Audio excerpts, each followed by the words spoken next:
Hello, hello, hello. It is Elsa 932 on YouTube. Thank you so much for joining me, joining us. We are here to cover Love is Blind Italy, the weddings. Dang, I forgot my veil. I'll have to take the camera off and put it back on. So y'all, we are here for the wedding. Some people got married, some people didn't. Some surprised me, some broke my heart. Some I was like, oh heck no, you didn't say yes to that man.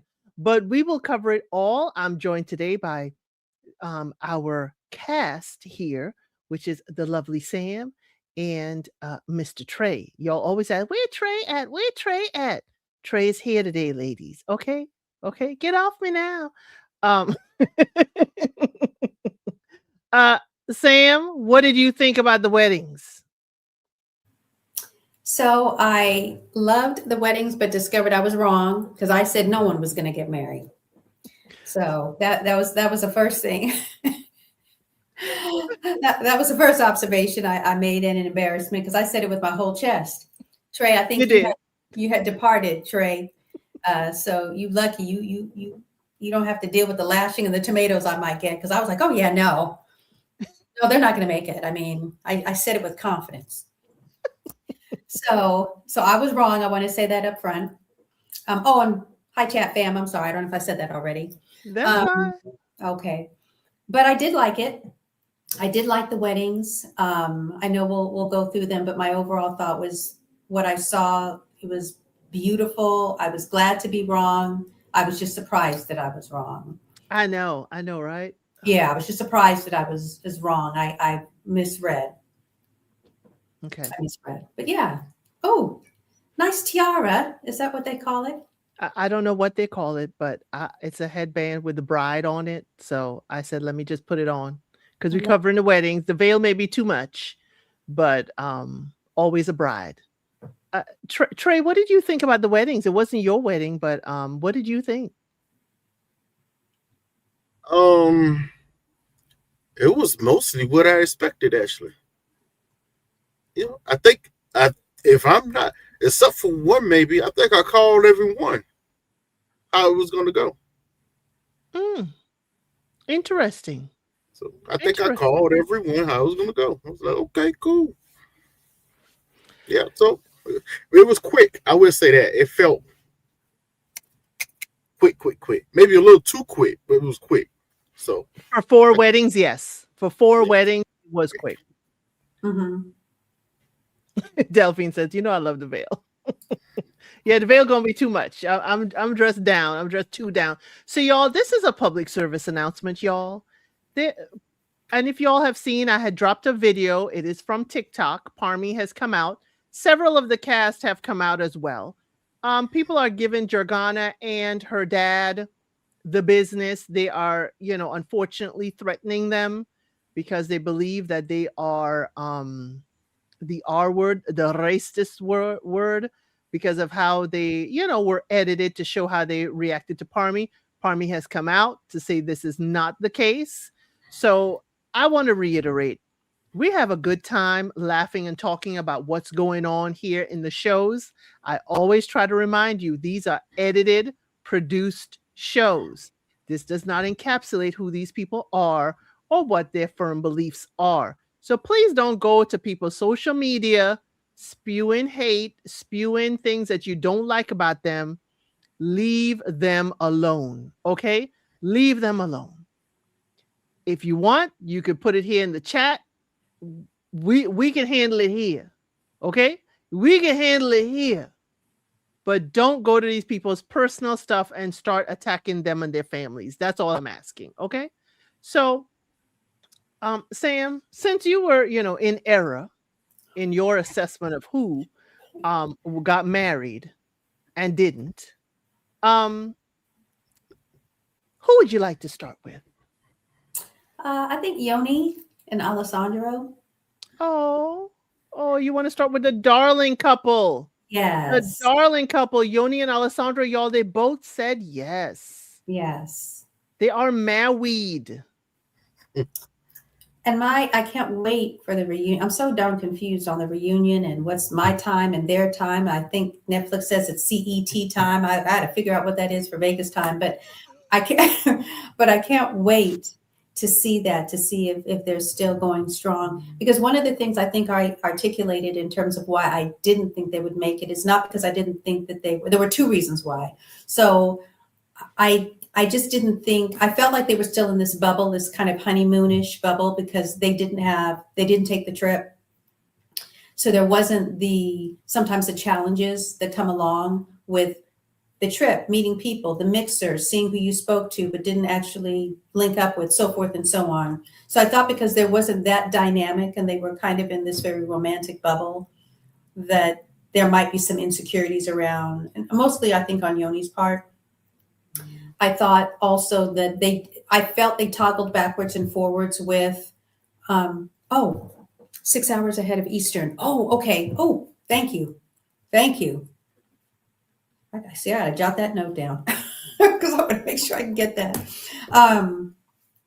I felt that because they were in, like I said, because if they were in that bubble, I wasn't sure what that was going to look like. And they went backwards and forwards if were they going to say yes or no. So then I wasn't sure about that.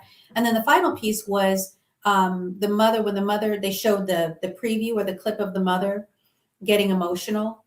And I think the words were along the lines of, I don't know if I did enough.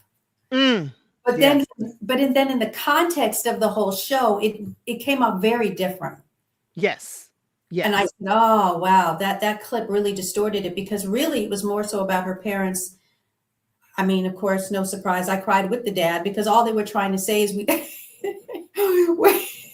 to slide the tissue box to Sam. Right, where's the tissue box? I didn't have my tissues today. Who's got a tissue for me? That's why I mentioned it in the recap. Even her dad was emotional. I was like, I'm sure Sam's crying too, but I didn't say it. I got to dab my tears with my wig because I didn't bring the tissues today. But really where the parents were coming from was the hope and the prayer that we've done enough. We've raised you. You're an adult. We want you to be happy. And now it's your turn to live life and do as such. So that was different than what I thought the mother was saying in the edited clip that we had. But I loved it. I'm glad it worked out. I didn't think it would. I didn't think they'd say yes, just maybe thinking they needed more time. I didn't think it would be that they didn't vibe. I just thought they might have felt we just didn't have enough time. And that maybe she would have some concerns about what her parents thought, because I know she was very concerned about disappointing her parents. Right. Yeah. Dad just said he started with just have a good life. We raised you. Now it's time for you to think and decide for yourself. And the mom said she doesn't think she's done enough for Yoni, and she doesn't want to be, they don't want to be an obstacle in her life. Remember, Yoni always talked about having to take care of her parents since they're getting older. Trey, did you guess they were going to be a yes? Because I guessed it because he kept on saying, when you move in with me, when we do this, and she kept telling him pump the brakes. Yeah, when she said that, I felt like that was for fluff, for TV's sake or whatever, because that up until that point, that really wasn't how she portrayed everything. She was locked in from the get-go. He seemed locked in for the get-go. So all that talk, I was like, okay, I think someone directing y'all to say this to give us some spice. But this couple, it was interesting. They were the couple that I believe we all agreed we had the most questions about. We saw them the least, but I did feel like they both was going to say yes. I did feel that way. I will say, best vows goes to Alessandra. It was fire. It was fire. I was listening. I was like, but I was slow clapping when I hit. I was like, hey, that's fire. Okay, fire. Would you like me to read the vows? Please read his. Or did I can't remember. Did I do that? No, I didn't do his. Oh. He had the best one. And Yoni, even though she went first, she had the second best out of all the couples. Yes. Beautiful. Yes. Beautiful. I was like, yes, they are saying words that I believed them. I believed it when they came out of their mouth. It's what they was feeling. Thank you. Yes. It gave me a lot more hope for that couple. So I was like, yeah, they're going to be a yes. Well, hopefully everything turned out great. I understood her parents thinking on this, especially from their culture. Yeah, I felt her mother when she said, "I don't know if I did enough." Because I think she's speaking from not just being a mother growing up, but also I think they are probably very progressive thinking Koreans even from their own culture, very progressive. So from a mother standpoint, I can see her striding in the line of what's traditional to no, I need to set my daughter up to go her own path. How do you straddle that fence? Or was I being too overprotective? Did I teach you enough? Mhm. Did I teach you enough how to stand on your own, how to be a wife in this particular situation? Did I do enough? It's To me, those good questions to have as a parent. Mhm. I go through those questions now. Did I? I hope I did enough. I hope I taught you some basic things that's going to help you day by day, throughout life.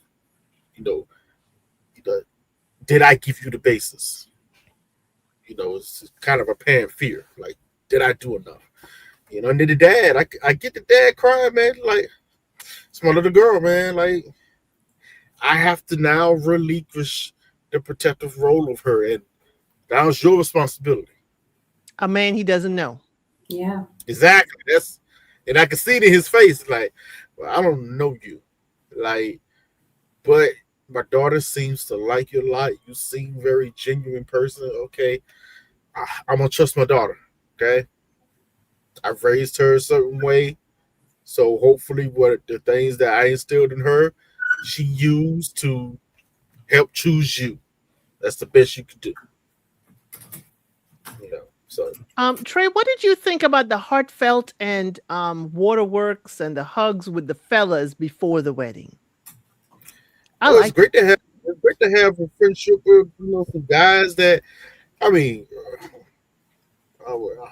me and my boys ain't crying all over the place, but we'll give each other dab hugs. Like, hey, bro, you good? Hey, man, proud of you. Like, man, come on, man. Hey, man, it's all good. How you feeling? You got a tear? Go ahead and drop that thug tear, bro. We with you. We all might drop a thug tear. You get one. All Because right, his we good.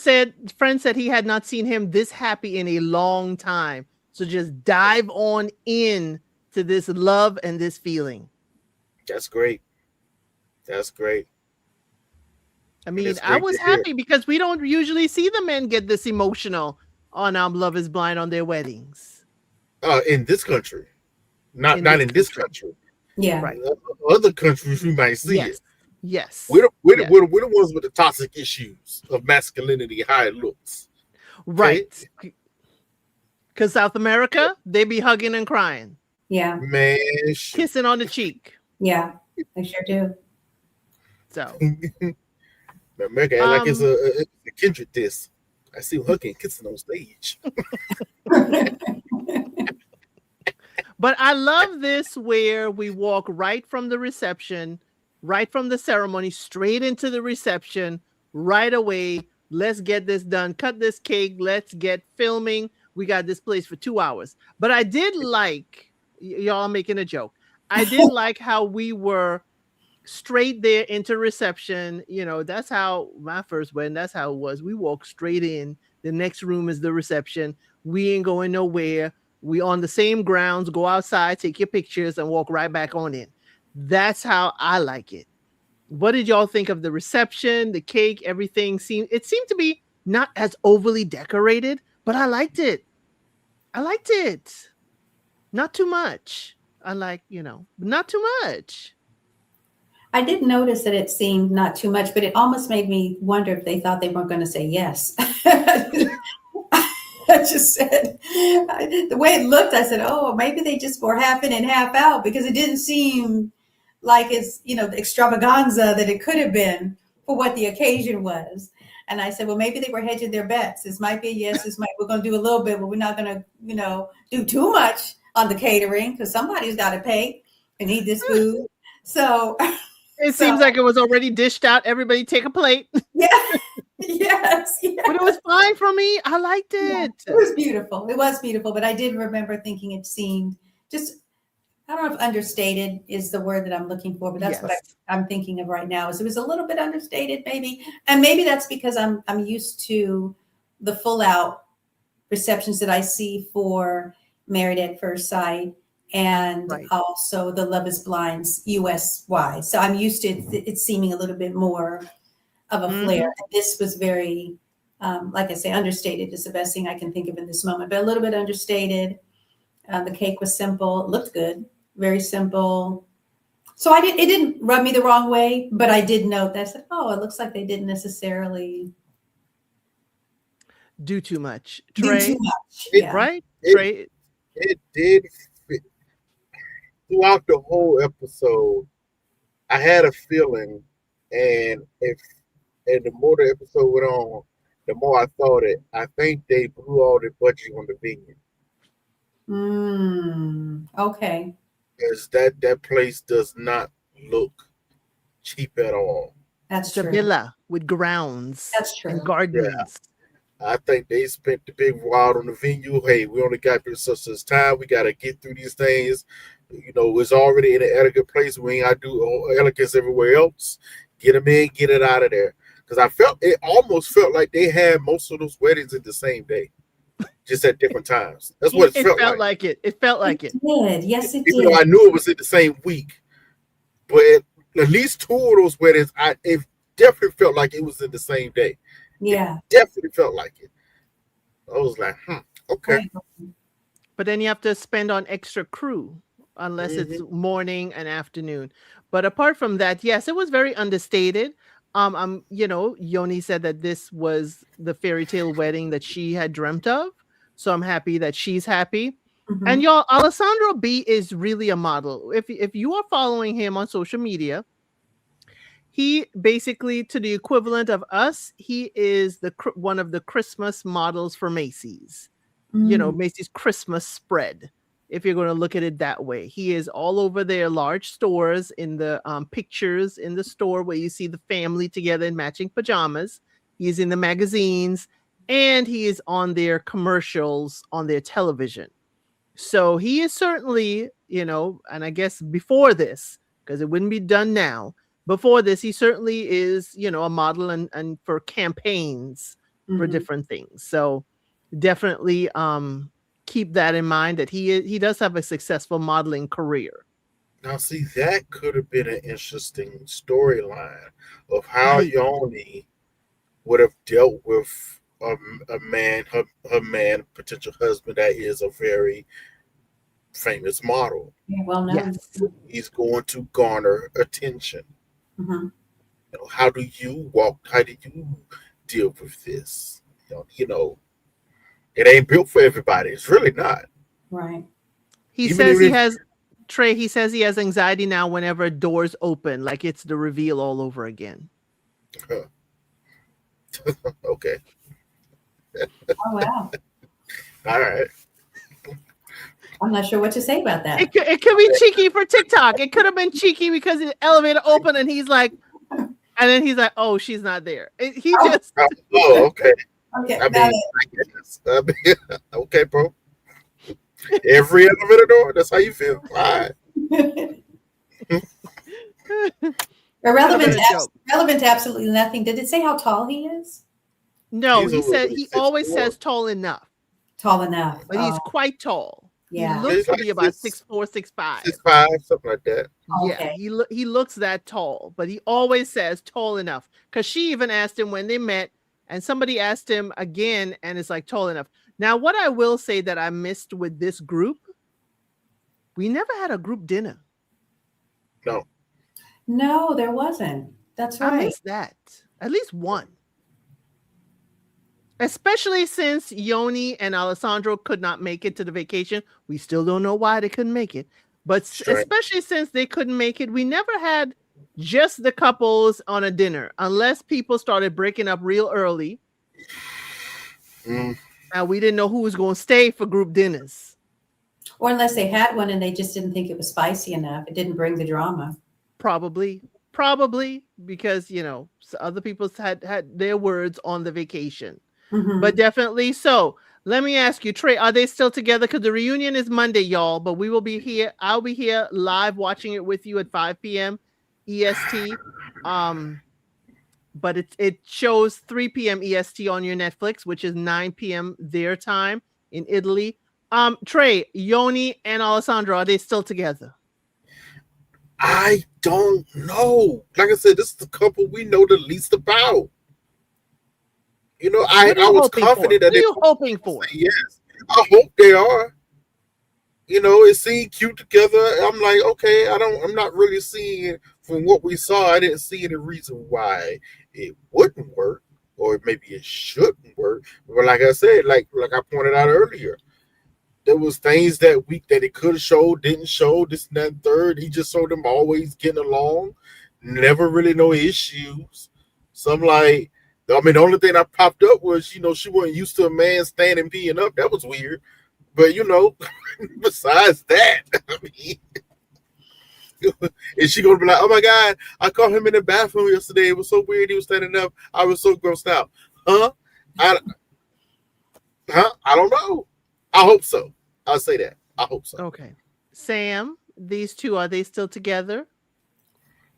I'm afraid to give an answer because, you know, I'm always wrong. Tomatoes. Not always. Tomatoes. Right. Just throw the tomatoes now so I can just get it over with. No, I don't think they are. Ooh. I know, Trey. She don't believe in love. She don't believe in love. No. I don't know if it's my ego because I was wrong the first time, or if it was my original justification, which is this will be the marriage now is going to be the true test of it all. And that's the case, I know, for every situation. But I'm saying in terms of what we got to see, I just believe that the lack of that trip that kept them isolated and kept them in a good, safe space. The tail of the tape is after I do, and now you're living that life. That's the tail of the tape. Granted, for all of them, absolutely. But the others had an opportunity to kind of test that by, for lack of a better way of putting it, playing house a bit. These two kind of played house, but they didn't have that trip, that mixer, those other dynamics to kind of mix things up. So I do believe in love. I do believe in love. I hope they're together. I pray they're together. I'm just feeling like it might have been overwhelming. And maybe they felt like they just didn't have enough time. So with trepidation and nervousness, that's my final answer. Okay, with trepidation and nervousness. Okay, I'm gonna jump on the deep end of they are still together and married. You know, I have hope that they are together, whether they are or not. Again, you know, that's on them. But I have hope they're together, or at least they've been together longer than 3 months. Because you know we have the quarterly cycle with these marriages that they're together 3 months and then, oh no, sorry, I don't want to be here anymore. That's what we had with UK and a few others. But I'm hopefully optimistic with these two because you know what what happened is that during this season they did not have the vacation. They did not have that extra time to bond and unite in that way. Guess what? They still got married. Mm-hmm. And it seemed to me like they were having more day-to-day conversations about their actual life that I can see it working. If it's going to work long term, I don't know. But I'm hoping this is just by the reunion. They're my couple that I would like to see together. I was only rooting for two, and they're just one that got married of the two. So I got to hold on with my fingertips to these two. Okay, so that is for Yoni and Alessandro. Ray, who would you like to move on to? Well, we might as well work our way from back to front. So let's go ahead and hit up Davide and old girl. Yeah. Davide and Ludovica. Actually, you know, Davide and Ludovica, she said yes, y'all. She said yes. She said, we gonna do this. She was in her Carrie, Smecks in the City blue shoes. Somebody needs to tell her Carrie's marriage didn't last. Okay. Um, she was there. Davide was there in his tweed suit. I don't know fashion, but I did not like his suit. It was a good color, but I didn't like the texture, and apparently neither did her side of the family like it. Her daddy trashed him after Davide said no, y'all, at the altar. He said it's a no for me. And she's like, hey, we could try, jump on in. We could try and do this. And he said no. And she's like, well, good luck. And shook his hand at the altar. Now they got to speak afterwards, y'all. And I wasn't happy with her begging him. Like, I was not happy. Trey, save me, because I could get it. I could get down on her. Okay, this is the one couple where I got it half wrong. This is the only one I got it half wrong. I said they both was going to say no. Just straight up and down. So I was shocked when she said yes. And I literally went, what for? Why? Even he looked shocked. Why? Like, listen, I'm not the biggest Davide fan either, but I totally get what he was trying to tell her. Baby girl, we have done nothing but argue since we met outside of Pies. In what world would you think this would be conducive to a relationship? What? Only to find out, and I told y'all, only to find out, when the Davide gave a little more clarity about the love making situation, what was going on between them. Tell it, Trey. Tell it. Nah, she was trying to get it, but he's like, heck nah, I ain't giving it up. I didn't want to sleep with her. I was turned off already. And then he tell her why. And I remember telling y'all 2 weeks ago, I said it. I went, listen, ladies, listen, it's her choice and respect it. If you don't want to have anything physical going on in the beginning, you want to wait, cool. Respect that. But there is another side to this. This is a whole nother person you're dealing with. That's going to make him cool off just a tad bit. And y'all both, I would say both, or be fair and say both, you'll both have to keep that energy going if y'all going to abstain to a certain point in time. You got to keep that energy going in a certain way. And all the energy you was giving him was confrontation. That's not gonna make my loins rise up. I'm sorry. It's just not. Some confrontation will make you like, ooh, you so sexy when you mad. Okay, I get it. That wasn't it. He was annoyed every time she started running her mouth and talking. He just like, like that's exactly how he looked. Oh my God. I told y'all, I was like, nah. When she shut, because his goals already back to the beginning. The moment them doors open and he saw her reaction to him, he knew what was up. And she said it herself. Oh, I really wasn't that attracted to him, I was like, and then this whole thing with Nikolai, that whole debacle, he's still watching. He's still watching it. He's looking. He's like, okay. It's turning him off every step of the way. And now, a couple weeks later, you kind of get used to the situation. Now you want to try the goods. Nah, I'm not really feeling you like that. I don't want it. And that's really, when she looked back on the show, that's where I really want to see her face right after he said that. Because not trying to talk ish or something like that, whatever. But that's usually a hard pill for a lot of women to actually deal with. The actual rejection. Nah, I don't want you like that. I mean, I kind of did at the beginning, but now it's like, I don't want you. Nah, I don't want it. Even if you try to give it to me, I don't want it. Ouch. That was an ouch moment. And just sitting on the couch, she was steady proving to him, even though he was making no sense in the world. She was steady proving to him why he said no in the first place. He straight up told her, listen, we've done nothing but argue. Even when we're talking now, you're talking over me. I'm trying to get a point out. No, I'm not doing that. See, you just need to try this and that. You just like, oh. I was like, bro, you're doing it right now. You're literally doing it right now. Why he said no? You're literally doing it, literally. And her parents want to be all petty all of a sudden. I ain't gonna lie, the suit was fine, just the wrong color. Yeah. But that also tells you, I don't think they actually did any coordination what each other was even wearing. Because let's keep it real, it was cute and all. But who's out here wearing big blue bow in her hair and her wedding dress? And that was a little eclectic by itself. It was. He knew the shoes because she told him in the pods that she was going to wear her carry shoes. He knew it was blue. That's the pods. You got to confirm these days when it's the day of, you're going to go find your dress. What color you going to choose? I would ask my wife, what accentuating colors would you like? So Trey, so you're agreeing with her when she says she thinks she's the problem? You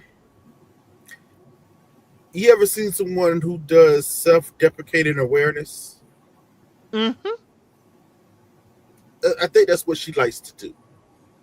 She's not a fool. She knows she has some issues, but she's also very smart. She also, to me, it looked like she was seeking the sympathy card. Ooh, feel woe is me. Because this is really the first time you really see her. The second time you really see her crying out of the whole experience, whatever. The first time was with his family because he actually had a real family dynamic. And it was something that she wanted. And now she started crying. Oh my God, you really have a family? Yeah, I got a family. Yeah, I told you. We love each other. Because he's the other person being chewed up by the Italian public, and he had to come out with a PSA. Oh, I heard that. Because he said no. Mm-hmm. And he didn't want to, have relations with her. Mm-hmm. He doesn't understand why. He's like, I didn't lead her on. And because I said in the comments, I said same thing like my recap. How did we get over the fact that his situationship had the house keys? And I'm yelling at you in the street. How we get over that? We didn't. And then you clearly told him that you can't marry someone that you haven't done the little test drive with, and you clearly didn't get anything. Mm-mm. So she's lying to us or herself. And she tried.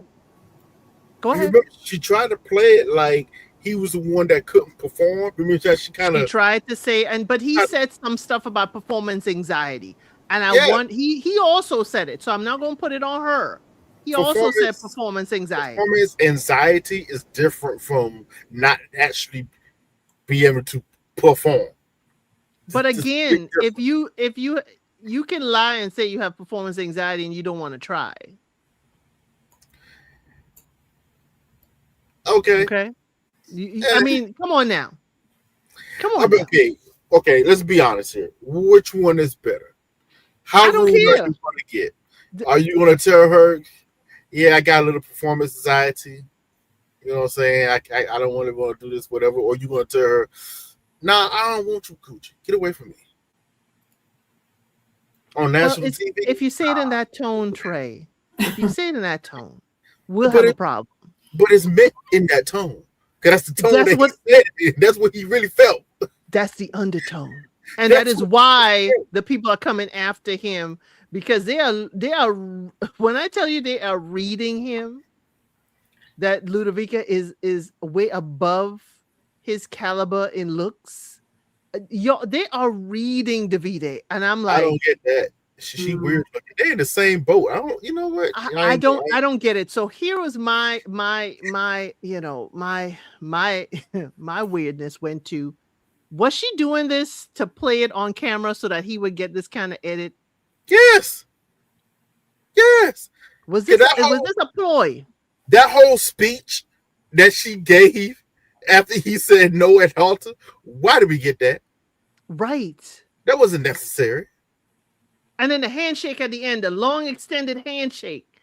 None of it was necessary.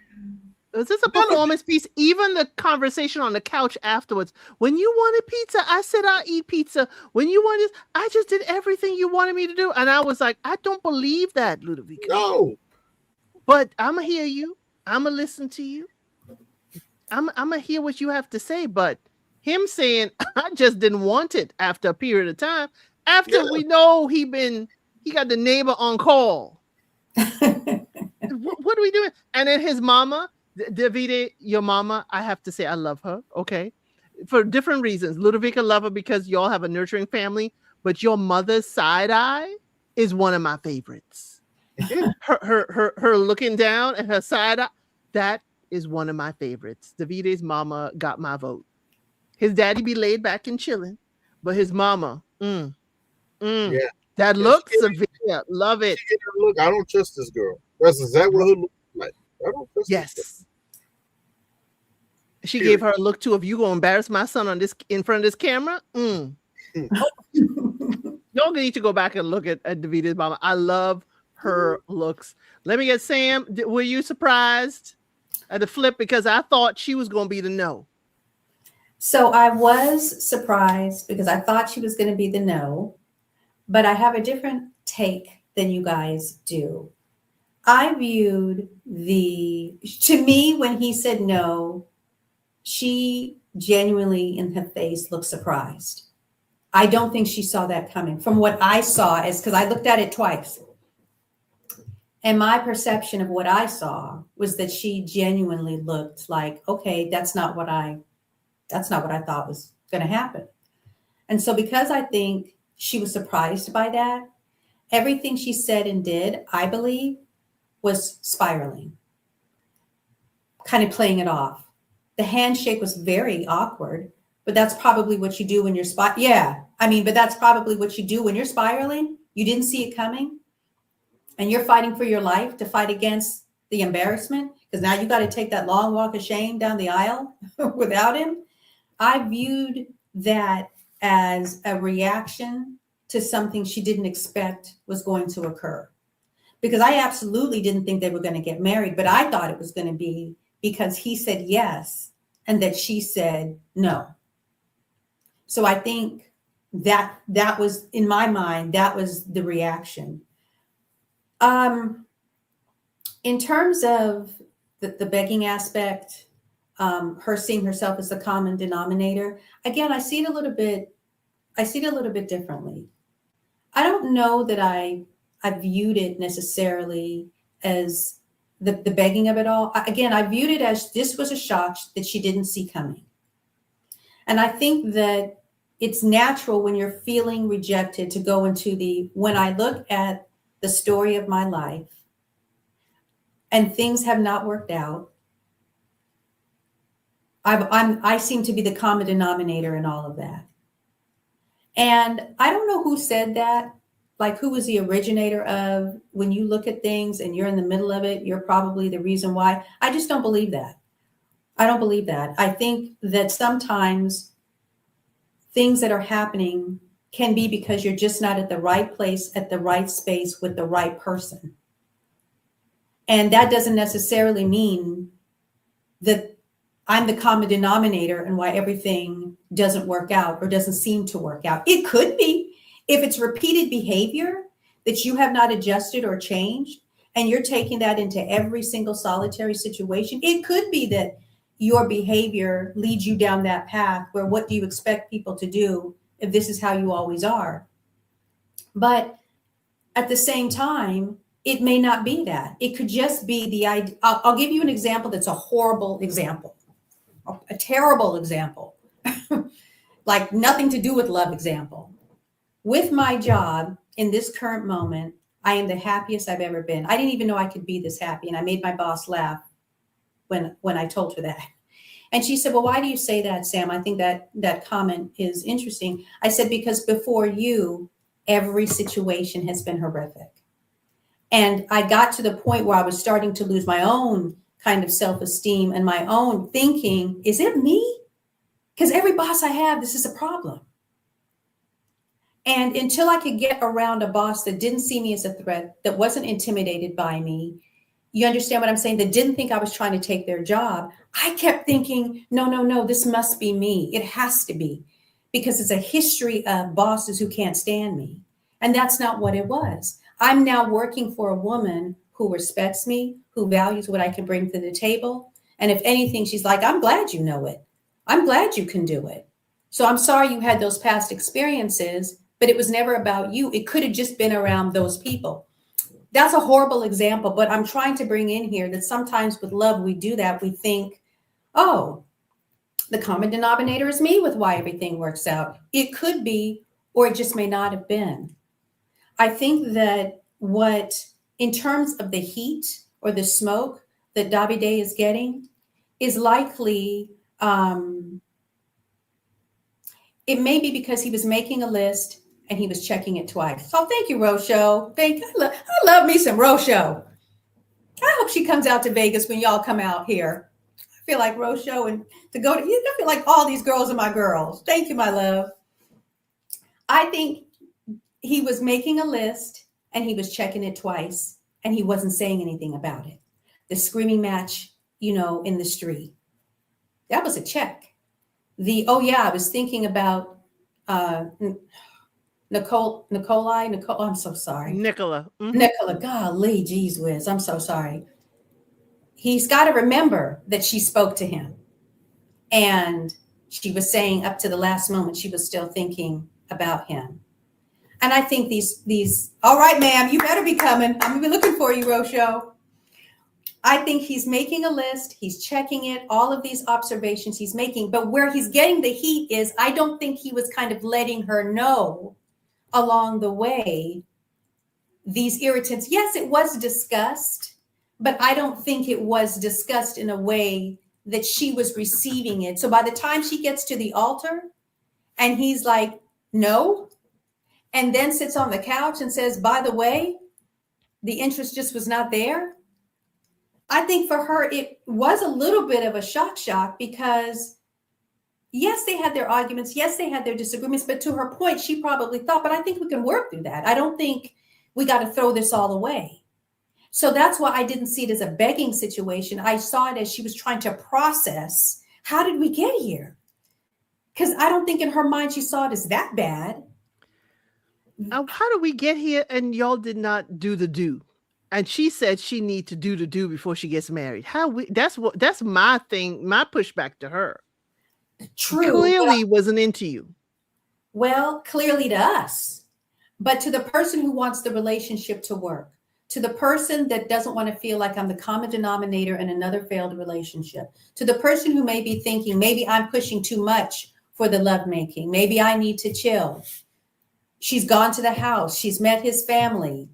She should have been picking up on cues because mama was like, no, I don't think it's in my diary to go. I can't come to the wedding, the dresses thing. She didn't even look like she tried to see if she could make it. It was just like, I told you, Oh. Davide, mama is something else. I got love for her. Yeah. I ain't even got to check my calendar. I'm not available. I'm not going to be available. Well, we haven't told you the day. It don't matter. It don't matter. It don't matter. I'm not going to be available anytime. Anytime is going to be the wrong time. You had homegirl, whatever it was, Vanessa, Rolanda, whatever her name was. No, let's wait till she comes. Wait till who we really want to come break bread. We're not going to break bread until she walks in the door. The signs were there that she should have picked up on all of it. But again, and maybe I'm doing too much caping for her, I just feel like when you feel like you've got to get a win, you've done this show, you've taken time off from work, you're thinking this is going to work out, you're living with him, you're making these settlements, you're making these compromises along the way, you're thinking you're going to get the yes, you don't think you're going to get the no. And now you're scrambling and fighting for your life because what she said was, I'm not crying about him. I'm crying about here we go again. Right. She said he seemed like he wanted a different type of woman in his life. Yeah. So then why would you think it's about you if he wanted a different type of woman in his life? Yeah. I mean, that's why I was having a battle with her, kind of like what she was saying was maybe it's me, maybe it's not. Maybe it's me, maybe it's not. I mean, she seems to have great self-confidence. She's out here. She is living her best life on social media and doing interviews and stuff. She actually doing interviews that maybe she's the only one they could pair up with Giovanni on interviews at the same time. But she's out here, and Davide is out here trying to stay afloat. He and Nicola are the only ones really doing, social media together. Mm-hmm. I mean, well, Alessandro, the one that fighting cats and dogs, Alessandro A, he's out here with Nicola, Davide, Alessandro B sometimes, and Giovanni. They do a mixture with the guys. Mm-hmm. Maybe I'll capture those things and throw it out there so y'all could see. But well, I will say this, if I could, before I will say this before I lose the thought. This may be the price she paid to settle for the guy that she wasn't insecure about. Because remember, no, you're the athlete, you're the soccer player. I don't think I'd be good enough for you. Let's just put this Christmas tree up and go on about our way. You know what I'm trying to say? She settled for what I think she felt she could bag, for lack of a better way of putting it. Right. And maybe that too falls into the humiliation of it all. That if you kind of low-key felt like I kind of halfway settled for what I thought would work for me, because what I really was attracted to, I was too insecure about. And because I was insecure to pursue for like Trey, because I didn't think I'd be Trey's type. So I decided to go with Blake because I felt like maybe I got a better shot at Blake. And then you don't get Blake either. So I don't get Blake or Trey. After you done forgiven Blake for all his shenanigans. Yes. Blake is wrong. You need to go with Trey.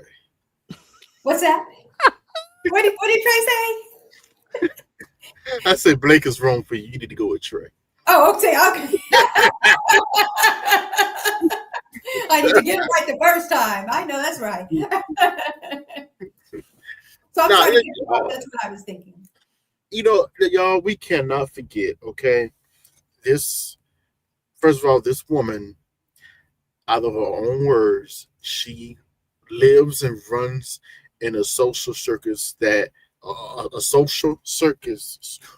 I said that wrong. A social circus circle. I'm missing up my words. Basically, she runs in a league of people who cares about status and looks. Okay, it runs her life. I've been saying this from the beginning. They are both the same person. Egotistical. The both of them. Very large egos. The only thing I would push back against on you, Elle, when you said that, well, you said she seems to be confident. I don't think she don't think she's a confident person. I think she thinks highly of herself. She puts herself on a certain ring ladder, on a certain level. She put herself there. Mainly due to her money status, why she put herself there. But that doesn't breed confidence to me.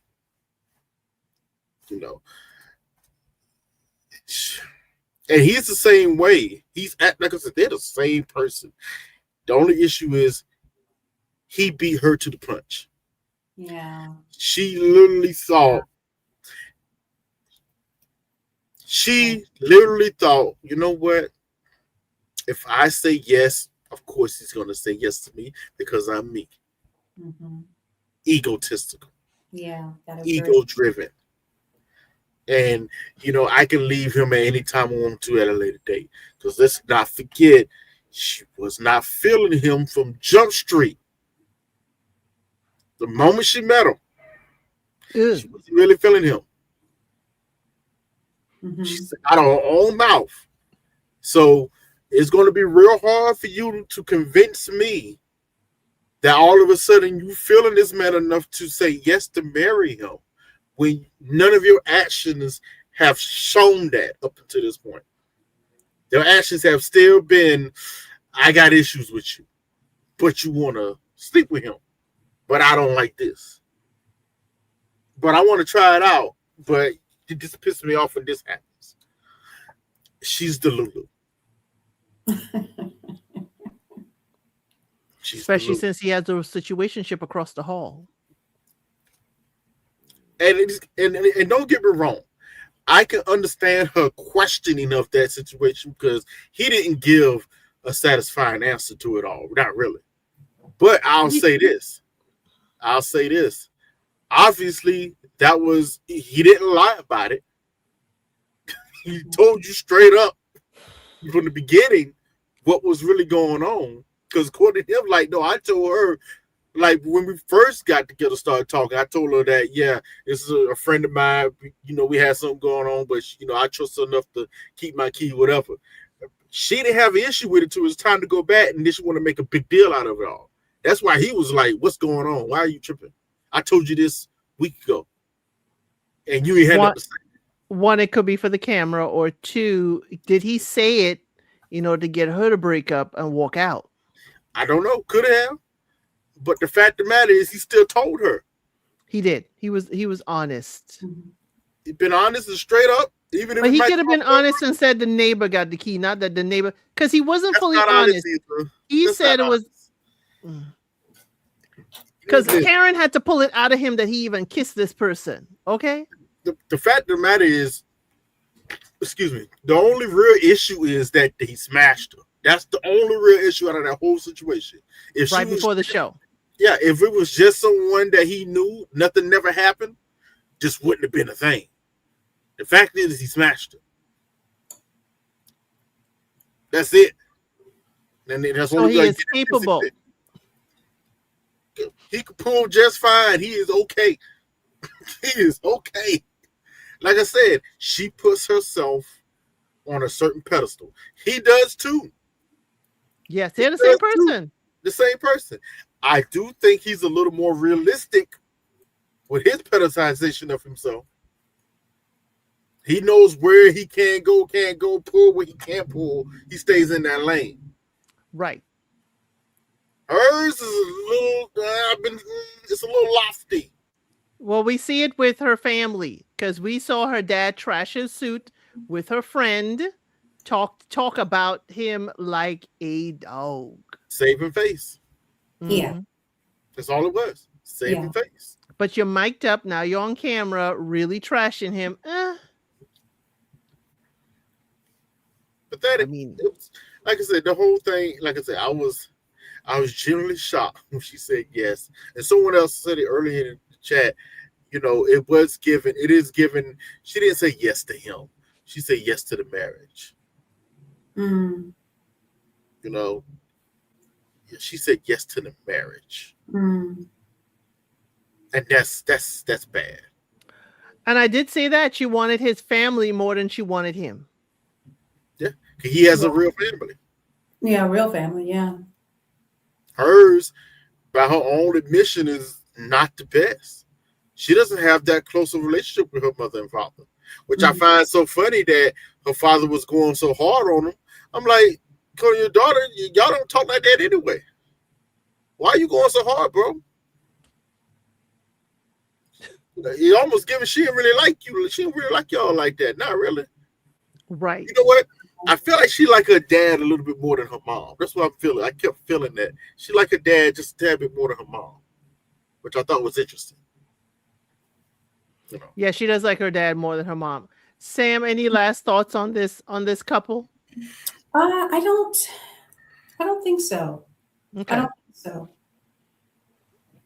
Since Trey told us how it's gonna be, okay. He said we're gonna go from the bottom to the top. So from the bottom to the top. The next couple. That's how you leave. Nicola and Karen. Okay. We're shocked. I'm shocked. They both said yes. And I'm shocked because, and people reminded me, hey, Sweden season 2, we had a couple that we didn't think they were ever going to get married because they were real boring to each other, to each other. They were like, they were bored of each other. These two weren't bored of each other, but they were acting in some ways that you wouldn't think that someone who's actually blending lives and coming together actually going to work. Nicola and Karen saying yes. I was so shocked only because I believe there's a lot of stuff production left out. I didn't see their growing and coming together because I'm still shell shocked off of the argument we had on vacation. I'm still shell shocked off of that. Her popping off on him And here's where I'm other duly shocked, and y'all tell me in the comments too if y'all shocked. Nicola had a best woman. And if Karen was carrying on about Ludovica, who he only knew for 10 days, how did she not pop off when hearing he had a best woman? And that whole situation with her son, I don't believe that was the first time Nicola was meeting him 5 minutes before we walking down the aisle. I'm sorry. Ain't no way. Ain't no way. I think they lied to us on that one. But Sam, you think they met before? Oh yes, I think they met before. Just the way the son was reacting to him too. They met before. I mean, there's nothing wrong with that. I just don't like things being staged like that. But that's just my assumption that I could be incorrect. But again, this whole the groom can't see the bride before the wedding. They certainly don't believe in that. No. But I really was not feeling this. Where did the switch happen is where production leaves me baffled. Because he was like, oh my word, I'm going to have to find someplace else to sleep tonight. Because she's going to be reading me the riot act. Karen's like, I don't let anything go. I don't want to eat breakfast with you the next day. To yes, we hug and make up. To all of a sudden, it's been you, always been you. And no, they focus mainly on Nicola's family having an issue about being on camera and having an issue with this and breaking the news to them about Karen and she's a mom and all that stuff. They use that to fill their storyline. And that was not where the story was to me. Sam, what were your thoughts about Nicola and Karen? Yeah, I was stunned. Because I mean, I didn't think any of them were going to make it, but I think I was very strong about thinking that these two absolutely would not. And if they are still married by the time we see the reunion, if they are still married, I will be double, triple shocked. I will be double, triple shocked because I'm with you. Even when the parents came and they all met up, he just seemed so reserved from that meeting. Karen was doing all of the talking and kind of, for lack of a better way, kind of selling herself, so to speak, to the family to make sure that she could help them feel comfortable about what they were uncomfortable about. He initially wasn't even being honest that the parents had the reaction that they had. I mean, good, bad, or indifferent, you really do need to tell it first, tell it fast, and tell it all. And he didn't. I mean, eventually he may have gotten around to it, but at first, to kind of keep the cool and keep the peace, he didn't feel comfortable being completely honest about it. I feel like underneath there's this low vibrating energy of probably like what Rosho said earlier. Did you marry each other, or were you marrying the idea of being married? I think that comment could be easily applied to them as well. If I had to say one's temperature was a little bit higher, I think Karen's maybe was a little bit higher for him, because at the end of the day, she does have a child. And he's not a 6-year-old who doesn't understand what's going on. He's 15. I mean, he's looking eye to eye with his mom. He's so tall and so advanced and matured at his age. And so I just have a hard time believing that she would have had a low temperature for him and then bring her son into that. Right. It looked like her son's grandmother being her, well, I guess her husband's or partner's ex. Her ex-husband's mother. I thought that was a beautiful dynamic to see that, to see the closeness there. And so I was impressed by that. And I'm bringing that piece into it too, to say, I just find it hard to believe that she would bring so many important people into this if her yes for her wasn't a yes. I don't know. Maybe on more of his end, maybe it was marrying to be married and to no longer to be single and to make his parents happy people. But I'm telling you, I'm scared to make a bet because I could be wrong, but I will really be stunned. I like them individually as people, but right. I don't know how we get here to a marriage. Right. There's a lot they left off camera for us. There must be a lot that they left off. There must be a lot. Now, I didn't get if they are still married and like strong married, and they could be. They could be, yeah. Production played us. Yes.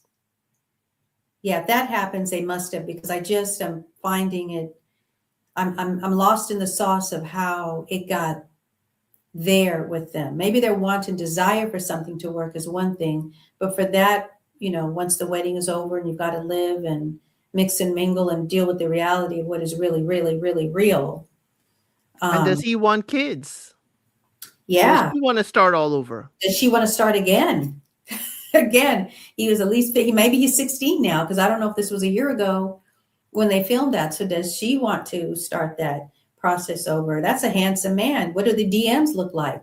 And how is that being handled? Well, I don't know about the DMs, but the ladies in the comment section are definitely good looking ladies. Yeah.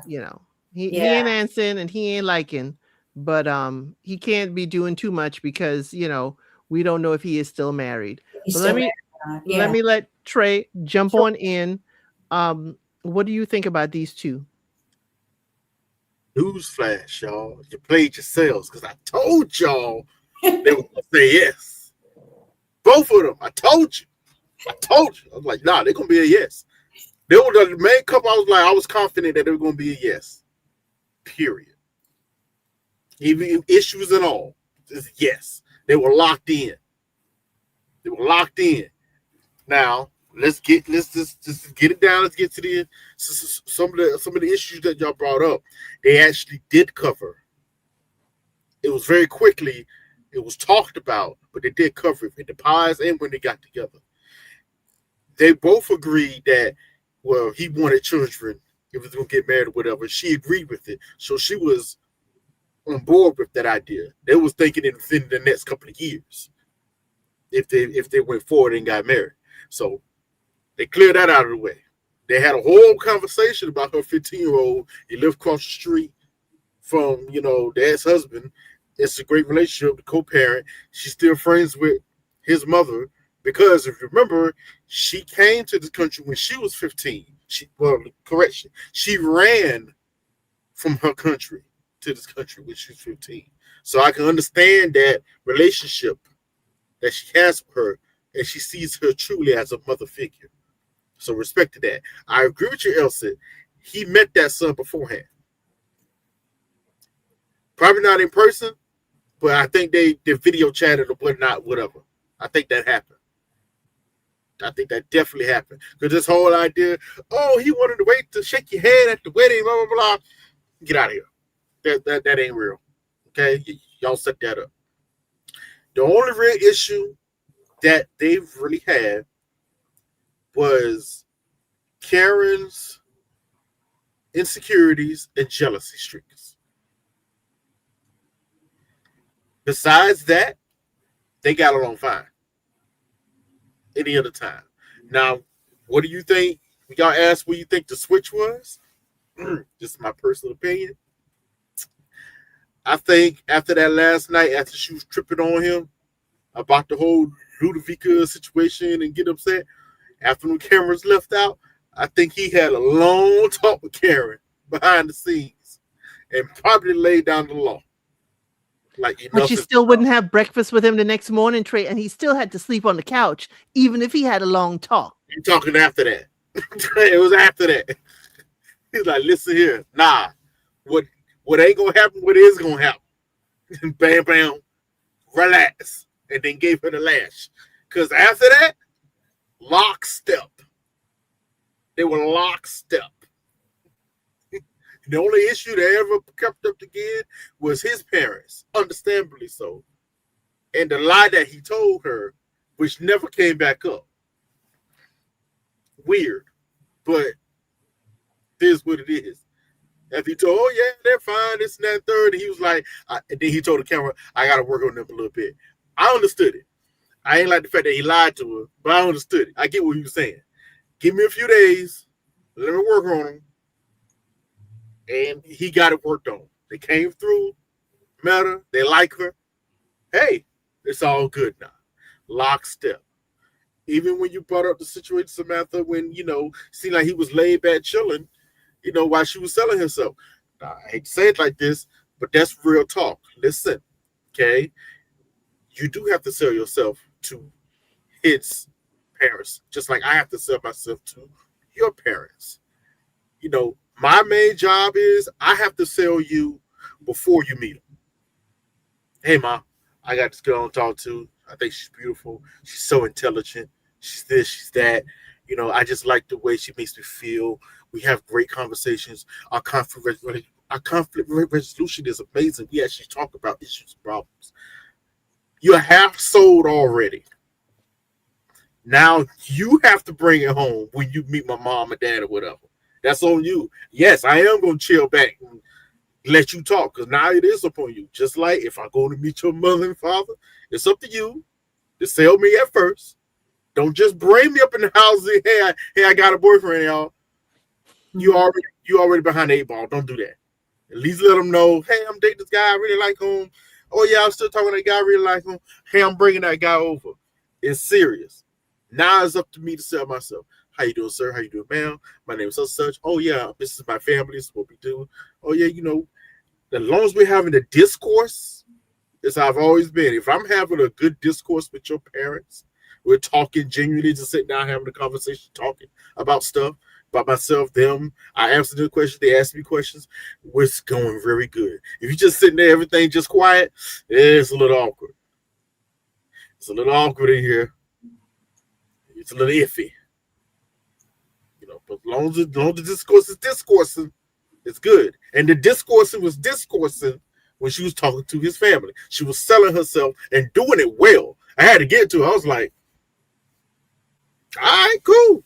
She sold me. I was like, yeah. Well, she is an artist. She gotta, sometimes she gotta talk to her clients about the tattoo they're gonna get. I almost forgot how she was acting, doing the little, doing it on reunion mitzvah with all that stuff. I almost forgot. Like, oh, this ain't the same woman. This is the woman who we first met in the pods. Very confident. Yeah, but the tick tick boom. The tick tick boom. She's Brazilian. She's Colombian. Yeah, comes with it. Okay. And he like a little spice, obviously. Why did you think Nicola was being snippy with the officiant? Was he?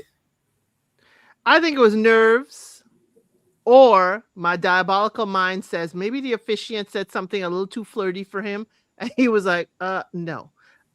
Probably so. I mean, I thought he was just trying to be funny. He wasn't, but yeah, he was trying something. He was just trying to be funny. Whatever, Listen, we've said this from the beginning. I've said it from the beginning. They were the obvious match from day one when they met in the pods. She did say that no, as soon as I met him, he's the only one I wanted. But we didn't hear their vows, Trey. That is a disservice to their wedding. I thought they had vows. We didn't hear their vows. No, we just hear you and this person. Da da da. We didn't hear. Do you take? Is your love blind? Oh, that part. Oh, yeah, they skipped over that because it was already a yes. It was like, yeah, it was quick. Mm-hmm. Yeah, it was yes. We all know what we came here for. Let's get it done. Actually, they all were like that. You know how she walked in the room? She flew down the aisle. Yes, she did. But they all were kind of like that. Yeah, they all was kind of like that. Hey, we all here. We all know what we came for. Let's get it in. All right, I gotta lock this man in. Let's go. She had to fly down because they said she was making them wait. Yeah, she had a little nerves, But as soon as she got in the door. Are we surprised? Sam, are you surprised that her son didn't walk her down the aisle? I was. I was very surprised. I thought that's exactly what was going to happen. And so then when it was becoming delayed, and at least the way it's shot, it looks like even he's looking at the back of the room to see, well, where is she at? Then I thought, oh no, is she gonna? I mean, I didn't expect them to get married, but I didn't know how it was going to be. I hadn't thought ahead who's going to say yes, who's going to say no. I didn't know what the dynamic of it was. I just thought it wouldn't happen. But yes. Yeah, you were right. Right. But yeah, I was surprised. I would have thought that he would have walked because it wasn't he agreed to be on camera. It wasn't because sometimes the kids just don't want to be, because he's still a minor at 15, but he was fine with being Not too much, Sam. You're gonna have Trey expand until he takes up the Oh, entire screen. yeah, right. Right. Hey, Yeah. No, no. I'll go out on a little limb. I am, They you still might, together? Oh, you think they're still yeah, together? I ain't gonna say 100, but I'm 80. I'm about 87%, 85-ish, 86% that they're still together. Oh, okay. I'm almost there with you, Trey, only because I'm watching both of them and I'm watching their social media. She's so relaxed. He's so Oh, relaxed. okay. They Ain't no good. stress. Talk to you. They're putting on that happy, good, good, newlywed weight on. It's given that. He Okay. walked away with a fine one. She walked away with a fine one. They are happy. Okay. Yeah, I'll be She surprised. found. She found. I told y'all from the beginning. Nikolai was he was the real ex-player for real that wanted more out of life. So he's one of the ones that came in and actually took it seriously out of the men. Hmm. I saw that from Jump Street. I was like, oh yeah, he didn't have all the girls. He done with that. He's actually looking. Yeah, but he's used goods now. Uh-huh. Listen, I would never. It's just I don't want a brand new car. I've never bought a brand new car. I didn't say, but high mileage is different from not brand new. It ain't about the mileage. It's about how that vehicle is maintained. And the kind of drive it gives, right?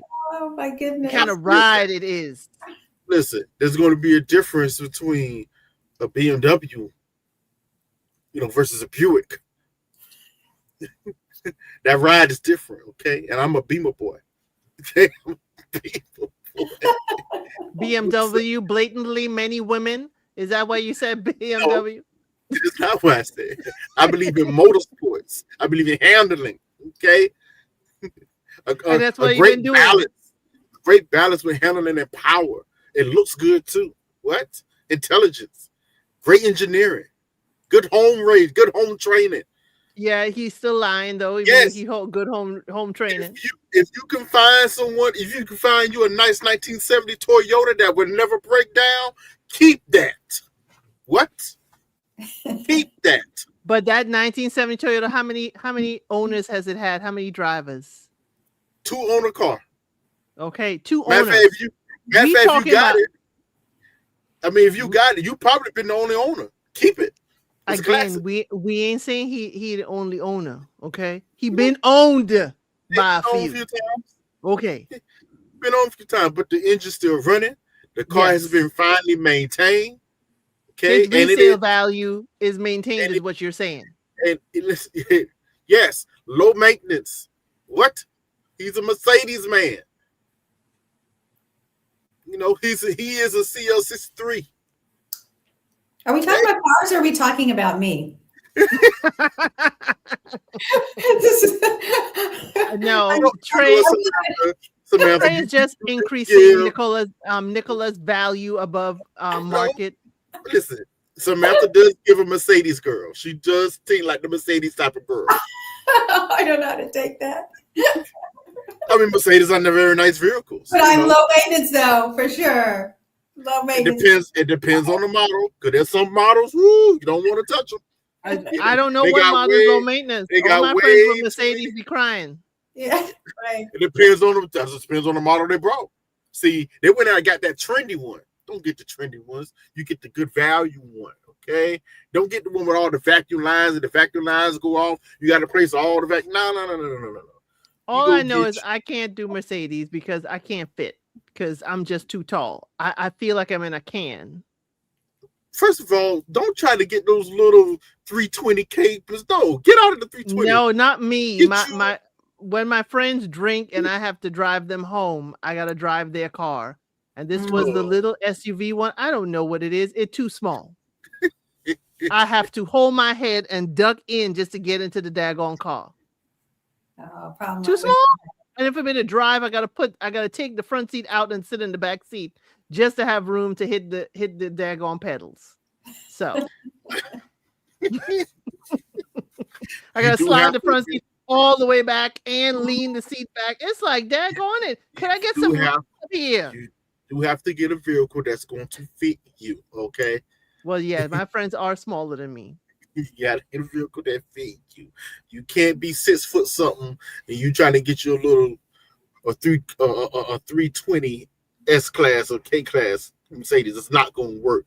You have to get into the 5 or the S class. You got to get up there. Well, Okay. well, I understand, but I'm saying, even if this Nikola is the Benz that fits Karen, this is a high mileage Benz. Okay, Nikola Yeah, is high mileage. Yeah.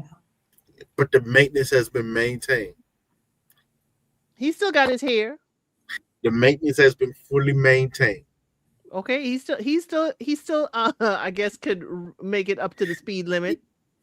He's still drivable. Nikolai is a '06 to 2011 CL63 Mercedes. That's what he is. That's what he is. He's the one with the big V8 motor, tire shredding. But if you treat it right, yeah, he has some mileage. People been driving it. But if you keep your own maintenance going on it correctly, take care of the vehicle, keep it clean, it will last. Like most vehicles, actually. If people actually take care of the vehicles, it will last. But you actually have to take care of it. Yes, let's be specific. Or Pacific, like I like to say. Let's be specific. Any last words on this couple before we get to the last one? I don't think so. I just can't wait to see if they're still together. I'm feeling like they're not, but I cannot wait. And the whole time I'm going to be watching them, I'm going to see BMWs and Mercedes and you don't believe in love after love after love. That's what it is. We believe that production has been playing with us. That's what it's we probably believe. more that because I believe in love and I want it. It's just, Right. I don't know. The way production be messing around, they get you. The way production be messing around also goes for this last couple, Parmi and Jurgana. Y'all, they made it to the altar. Yeah. Jurgana was asked first, and she said, hey, these people in this room never gonna know what we've been through, but we know what we've been through, okay? And she says, we need more time. Today is a no. She does love him. He said that she does love him, that nothing terrible happened, but she said no. And you can find me outside. Catch me outside. How about that? Okay. See me outside. Come find me when you are ready. I was like, girl. And then the car drove off. When he came outside looking for her, the car drove off. Now, I knew she meant in life. I didn't think she meant that day. But some people are saying that, shady driver, shady camera people had them drive off when he walked outside. And I think he walked outside another side of the house, not to go find her. But again, she was talking to her. I don't know how many Fredericas we got to have. I guess that is a very common name as well. But Jurgana said too many pieces are missing to get married forever. It's just not this moment. It's a no for now. Okay? Oh, forever. And I think it's a no forever. I think he was shocked. I think the families breathed a sigh of relief, both families, because, I don't think they have a problem with them dating. I think it was a problem with the timeline. But again, y'all, the people of Italy are roasting Jurgana's dad and Jurgana. Again, we are not going to spew, hateful rhetoric towards them.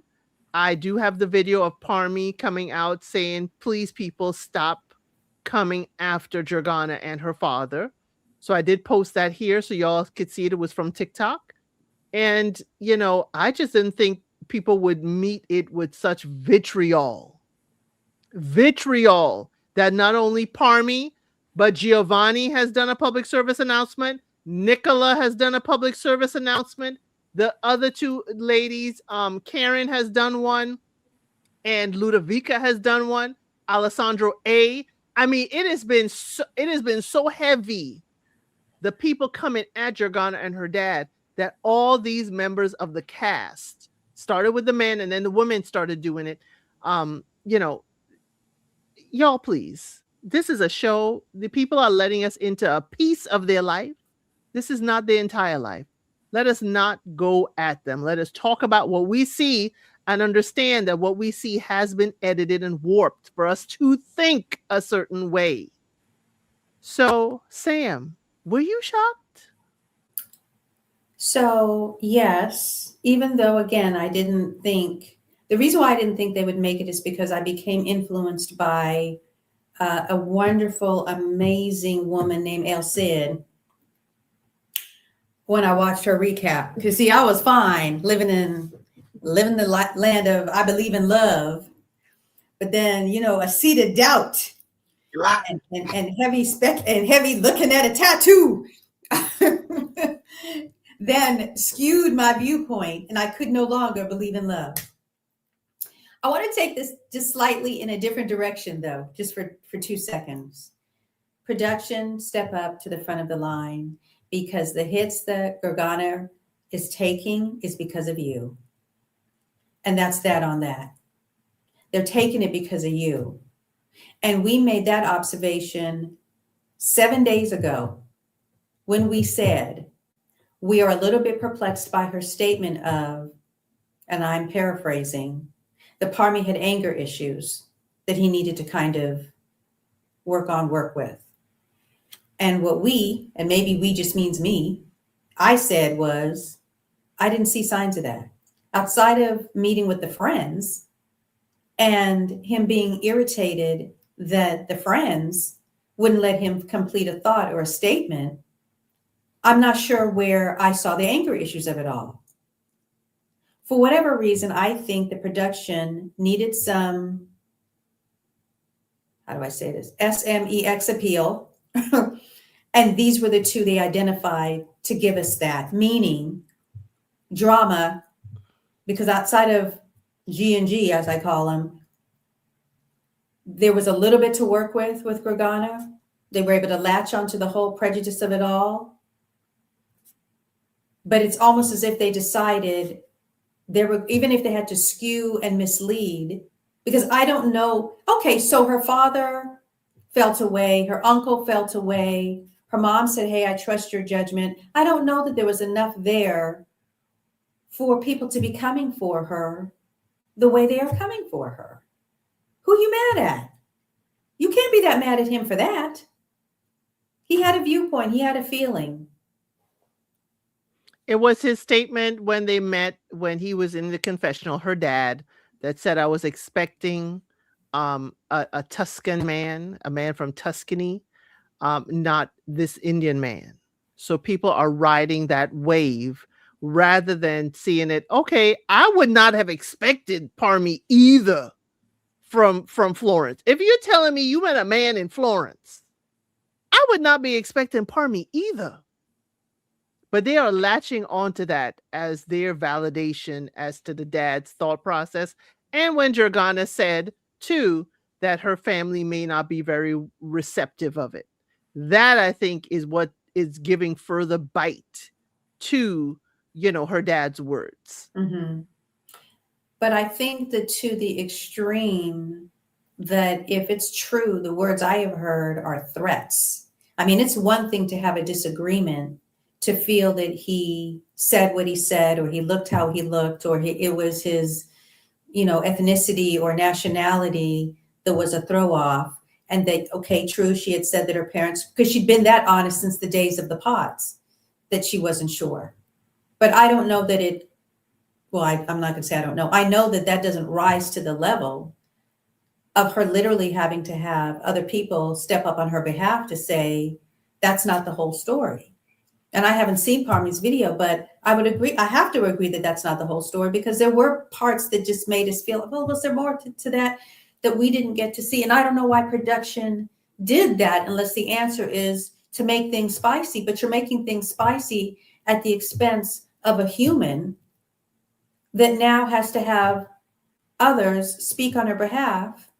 And I don't know what that's doing to her psychologically, mentally, physically, emotionally, all the things. So I think that's extremely unfortunate. And to be honest with you, I'm looking at production more so than I'm even looking at what she has said or how her father, and I'll go one step further, be controversial or whatever. Okay, so even if, let's say that at the worst case scenario is that her father does feel that way about people of color, even if that is what it is, are we going to say that in our families that people might not say? I mean, because people stereotype me as being an Oreo, no one's going to be surprised if I bring a white man home, because they're going to say, yeah, well, what'd you figure?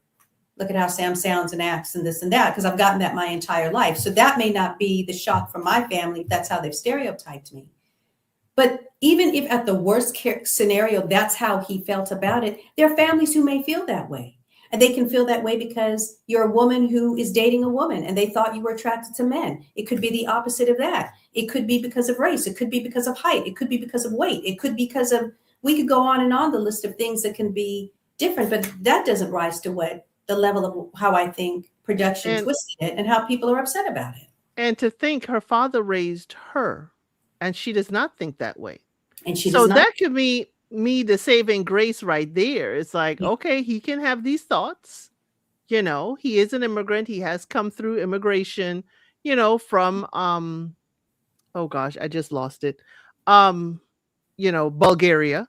Um, so yeah, he can have those thoughts, but he raised a daughter that doesn't. Mm-hmm. So is it as ingrained as we think?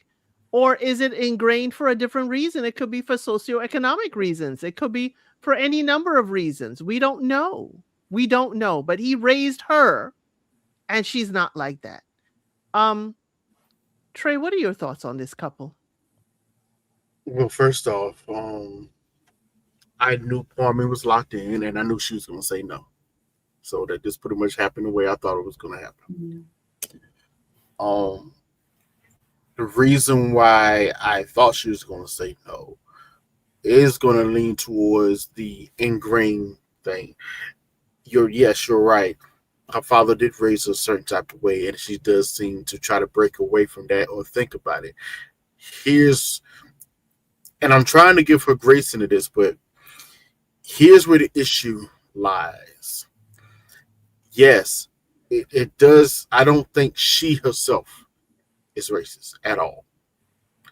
The problem is she still cares and give heavy weight to what her family thinks and feels. So whether or not you yourself are not your family or you're not that person that they are being perceived to be, you're still going to be perceived as lockstep in that, especially when you're low down defending it to a certain extent to some people. Like, yes, you don't believe in, you know, you know, dating other people just because of the color of the skin. I do believe she liked Kwame. Well, let's be all the way honest. Like I said from the beginning, I believe she was genuinely shocked by Kwame. She was genuinely shocked when she met him. Like, oh, I didn't know he was gonna look this good. Making it very, from how he looked to the way he acted, it was making it. If you notice, it was making it very difficult for her to find reasons to say no. Because I noticed that throughout this whole thing, Kwame, he's lockstep. He just wants to be. He just only thing he only wanted to make sure that we are trying, that we're both trying. He said, as long as you're trying with me, we're gonna fight together. Fight the fight with me. Because he's no fool. He sees how this can be an uphill battle. Interesting. Every so often, it seemed like she was trying to come up with reasons to say no. It was, and at first it was like little small reasons, like maybe little disagreements here and there. Oh, also I don't know his word. The main one was always, and she set it up since the very beginning in the pause. It was always going to be the issue with the family. I just don't know what my family's going to think. And I'm sorry. I don't think the death threats are right. That's not right. Leave these people be. That's not right. But I hate to say this, you kind of set them up for this to a certain extent. When you use phrases, even if it's the truth, when you use phrases, they can be a little prejudice. Prejudice against what? Prejudice against who? You already made it very clear because he is an Indian man that he's probably going to catch some prejudice. You're already setting yourself up for a backlash and blowback off rip, even if it is true. All you really had to say, yeah, my dad is going to be very difficult. He hasn't really been accepting of any man I've ever brought home. And that's all you had to say. You didn't have to say, oh, he's going to be prejudiced because, it's already a problem. I saw it coming. I'm not surprised. And then when we met your dad, he didn't alleviate the issue either. He only exasperated it with his comments. So it's like, is it wrong that they're getting these type of threats? Yes. I'm not gonna. I think I said this earlier. We said this earlier behind the scenes. I wouldn't go as far as call them racist. I don't think it's that. But I think she did use the correct word and terminology, prejudice, which is bad enough in my eye. And we all have a little bit of prejudices to us, but yeah. But we also recognized, again, she said her parents are in failing health. She is their only translator. Now, one fun fact I did learn about her, and she did have a TikTok about it. She knows 5 different languages, and she works as a translator on 911. Okay, their version of 911. I forgot what the numbers are, 211 or something. Because she knows 5 different languages, that's what she does, and she does help the immigrant population.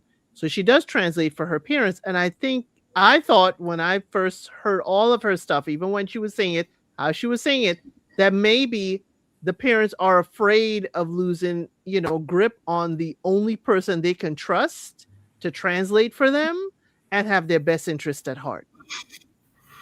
As an only child, I've had to break free of that grip myself. So I can see that I won't like any person, and that was my grandmother and my grandfather for a certain length of time. Don't like any person that comes through the door because that means you're going to leave with them. Okay? Okay? I got permission to leave because I got an apartment across the street. I got an apartment across the street. That was as far as they were going to let the reins go. Nobody was fine.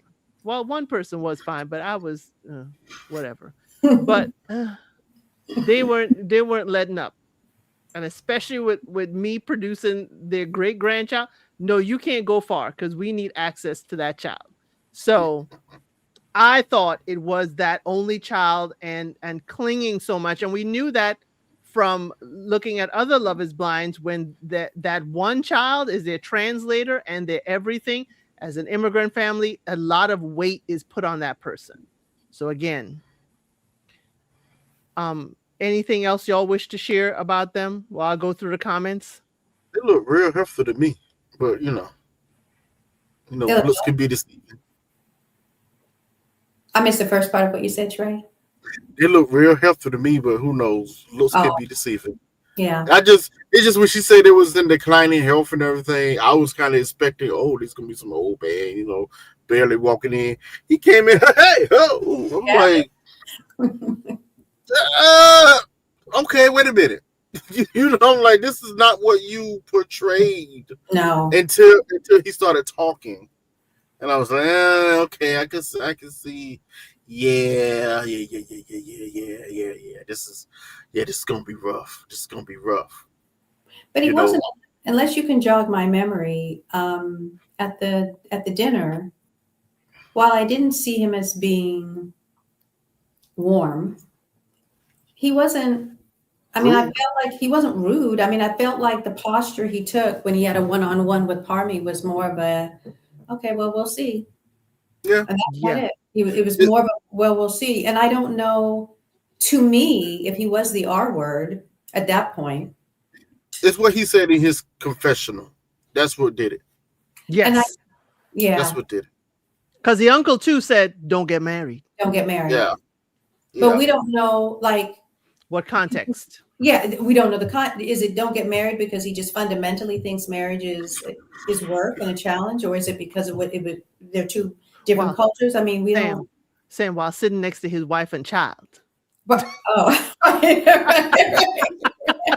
that was weird. If he was single, that would kind of make sense. Like, oh, he just saying don't get married, you know.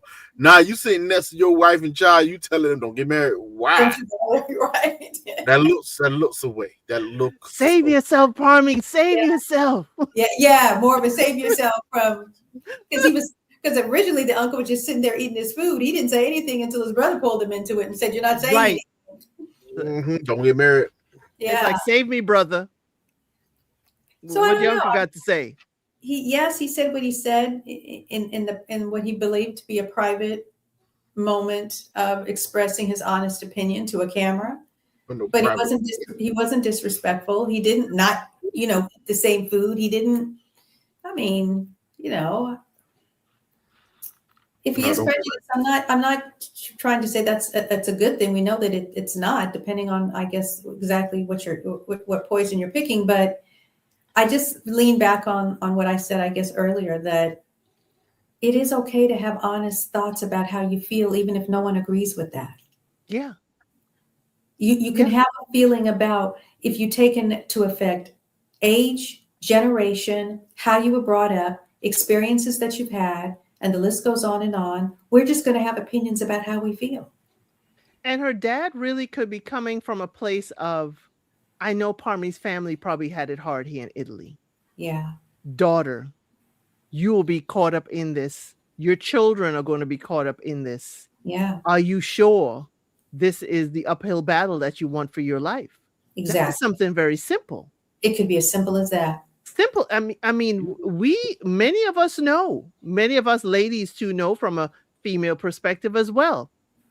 It's an uphill climb, uphill battle. For many things. Yes. And he could just be like, I need you to understand what you're signing up for. If you were with a regular Tuscan Italian man, your life would be a little bit smoother. Yes. And he could be thinking of, one, you got to move to Florence. And I don't know how the people in Florence are welcoming to his family. Right. I mean, they got a great business. You know what Miss L said? I don't care what nobody say. You are such a nice, very nice, genuine person. Even though you try to come off tough and hard. Now you're very nice, genuine. You know why? Because we have been projecting harder for her father than he's projecting for himself. Right. Yeah. Right. True. That's why I'm not going too far with it, because he said what he said. And I believe he meant what he said. So I'm just like, since production ain't stepping up, Trey, I'm just wanting to give people alternative thoughts. They ain't stepping up. They got what they wanted out of this. They got exactly what they wanted out of this. Well, they didn't mind this. I mean, I'm sure if he could do it all over again, he would have articulated himself in a completely different way. Because I don't think he understood the consequences of, in terms, Trey, of he might have thought it, but maybe what he said or how he said it, if he was thinking forward that this is a show. And if I say these words, I don't think he knew it's an international show. Yeah. I don't think that, well, I say this to both of y'all points. It ain't about, I agree with you. But my immediate question was going to be, in what context, in what way? Mm-hmm. Are you only changing your opinion because of how it's going to be perceived and the backlash it could cause? Or do you truly believe that, oh no, I may have had a prejudice moment and that's not right and fair to this person? Which one is it? And it could have been a setup. by production because I can hear the question asked. Yeah. Yeah. Were you expecting her to come home with an Italian man? That could be the question. Yeah. Yes. How do you feel that she will be marrying into a family that is an immigrant family such as yourself? That could be a question. And the way you phrase it, and I could just see phrasing it to someone of his particular age. He'd You just know say what? that. But true. But then again, that's also, I'm trying to give her grace, but the more and more this goes along, I have to look at Georgiana. I have to look at her. You let this go on like this. You the one that waited to tell your parents about even going on the show, waited to tell them who you was actually dating, what nationality was, because you was afraid. I understand, but a lot of this starts with you. You set the tone for a lot of this. Yeah. You the one. You were the one that told us that your father can be prejudiced. She had the panic attack on vacation. Exactly. Like you set up all of this. So I'm sorry, ma'am. It starts with you. I don't think you are. I don't think you're a prejudiced woman. I don't think you're a racist woman. But you do have a tendency. The only thing I can put on you, you have a tendency of, it's not really a syndrome. You want acceptance from people around you and your family so bad that you would let it run your life and your decisions. Because So remember, she said she had a relationship where she was with a great man, and she allowed her family to get in the middle of it and run him off. mhm. It says a lot, and not really about her family, about her. It says a lot. She doesn't know how to hold boundaries with her parents or in her relationship. At all. Well, that's the crazy, that's the interesting part. She can somewhat hold it in a relationship, but she can't hold it against her parents because she ultimately did say no to him. Right. She set a boundary. She just could never get over her boundary with her family. And I get it, that's your family, but at some point in time, you got to stand on your own 2 feet, baby girl. Who are you as a person now? Who are you? That's what to me. That's what it seems like a lot of people are asking. Who are you? Your father kind of almost really told us who he was, whether it's set up or not. Who are you? We look confused about you now. We look confused. That's why she getting that heat too. She getting that work, y'all. Mhm. She goes live only with Karen and with Ludovica. She doesn't do stuff on her own. People are coming at her. They're thinking that she has led Parmi on, lied to him. I mean, longer than necessary. I mean, the way we were looking at Giovanni is how people are articulating for Giovanna. I was just shocked because y'all know I have a soft spot for this couple. I have a soft spot for her too because the way she dressed Giovanni down. Oh, all I had to say to you was sit in the pods. Oh, yes, That was kind of girl. weak. That was all. I always saw that as weak. Again, the fact that she shut him down and she wouldn't entertain his foolishness. Yeah, Loved it. but she would. It sounded like she really wanted her foolishness, but it's a whole different thing. Understood. Ouch. I could leave room for that. That's an ouch right there. Ooh. It is an ouch. Mm. Ooh. Ooh. Yeah. Ooh. That's how the people if y'all TikTok, she's on there. That's how the people are referring to her. And for me, it's like it's a show. It's edited. It's produced. This is not who she is every day or her dating life. We don't know what her exes look like. Yeah. None of them. And we don't know. I'm going to look at what was said on the screen as Trey brought back to us. She said it's going to be an uphill battle because her parents have certain thoughts. Mm-hmm. And she has no boundaries with her. That should have been on the tail end of that. But she also said she's going through what I think a lot of people go through is that she has been through so much migrating to Italy with her parents, they've gone through so much hardship, that will be kind of hard. Pushing back or separating even from Milan to Florence from them. Again, some kids can do it, some kids cannot. I think she's in a tough situation. I agree with the latter part of what you said, Trey, in that at some point she's going to have to get super firm about when she cuts the tie with how she feels and being very embedded and wrapped up in her parents' point of view and how they feel and how she's letting that run her life. But the front part of what you said, I feel just a little bit differently in the sense of, yes, I think, at least from my perspective, she likely did not get into the details of what this could be with her parents in terms of meeting somebody outside of a culture, because she's trying something new. This is a roll of the dice. You really don't know what is what. What is there to really say other than I'm taking a different, unorthodox way of dating? And so maybe she didn't feel the need to get into those weeds because she didn't know what was going to really come out of it when it was all said and done. That's part one. Then part two, she segues into then meeting somebody who happens to be of a different culture. And now she's having to make decisions and have conversations in real time. And in that real time conversation, you are really talking about how your parents have their certain ways of how they see things for a variety of reasons. Now, if we all can Monday, what do they say? Monday night quarterback, or what have you. Monday morning quarterback. Monday morning. I obviously don't watch football. Sorry, folks. Then she may have thought as she's talking in the pods to be careful about this, that, and the other, not knowing if those words and those sentiments are going to come back to haunt her. No one is doing that when they're talking in real time, or very few people are talking in real time. And to El Cid's point, that's why we say in PR, if I ask you a question, don't repeat back the negative. That's the first thing we will tell anybody. So if someone says to you, do you think you'd have an issue with the fact that Sam would be dating outside of her culture? You don't repeat back, I'm not sure, or I might have a problem with the fact that she might be dating people out of her, because that's the piece they go for. That's the clip.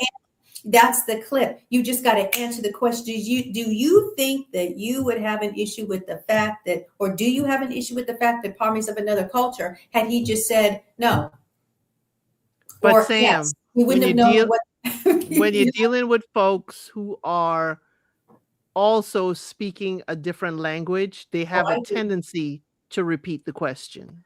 Oh, I agree with that. And even when you're speaking to people who speak the same darn language, it's the temptation sometimes to answer a question is the lean back of, well, I don't know that I'm saying that I think Samantha is emotional, but then that's the clip. The clip they cut from is Samantha's emotional. They don't get all of that other stuff that preceded right? And so it comes across as it comes. So if you don't want people to take those words and toss them, don't repeat the negative. Answer the question without going back to it. And you're right. He would know that. He doesn't know production, but production knows that. Production knows that. And that's why Gargano couldn't win for losing, because she was speaking real and right in the pods. She doesn't know what's going to make it back. We don't know what production's going to do about it. Her dad is being cool in his face to say, well, we'll see, which was an honest statement. And I think that's how he actually felt. But yes, he did express a cultural concern. And then the third part is what Trey said. She has to get to a place in space where she can cut those ties and it still be you guys know my rant. I say it all the time. This is probably going to hurt you more than it hurts me, but I'm an adult. You've done your job. You have done great, but I need to make my decisions. And this is how I need to move forward in my life, because one day you won't be here and I'm an only child. And what is that going to look like? I'm sure you want the very best for me, correct? I'm sure you don't want that best to be that I'm alone for the rest of my life, but please be rest assured, I'll never forget about you. I'm not going to stop taking care of you. And if that is the concern, let me make you feel more comfortable in that place and space. Right. Very well said. Very well said. And they think they're also talking about Gargano was on here just for social media. Yes, Parmi also told us that he did date Italian young ladies. He said he is not new to this. Remember, he said to her in the pause and throughout their dating that this is not new to him. He has gone through this before.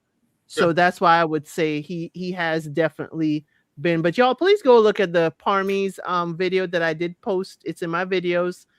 Parmi, says, stop the hate. He did make a heartfelt plea. It is in Italian, but there are English subtitles. I thought I should bring it from TikTok for y'all to be able to see. Yes, Giovanni did one, Nicola did one, all of them, but I felt it necessary to show Parmi's rather than theirs. Can I tell y'all a quick story? Because it's loosely around the same issue that I keep want to say George Gorgana was facing. Not all the way the same, but in some ways, this is where I felt some sympathy for some grace, because I think I almost went through something similar to a certain extent. Like, I was 20 years old, right? I was dating, I started dating when I was 19, turning 20. By that time, I'm 20. I was dating a young lady. She was 24. Okay. Now, my mother, first of all, everybody love my mama. Everybody want my mama to be their mama. That's the type of mother I had. So,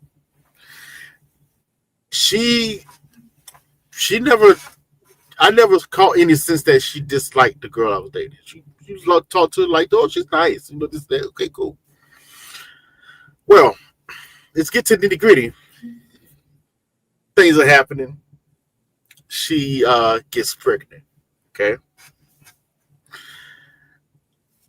I remember I was about to go to a friend's house. There's a couple of houses down. It was late at night. I got off of work.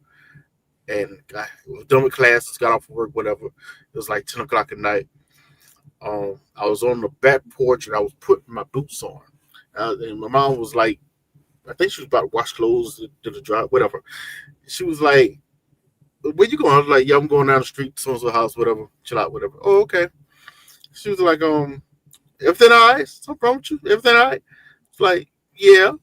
You sure? Mother said she knew something was going on. Mm-hmm. I was like, all right, I guess it's time to have this conversation.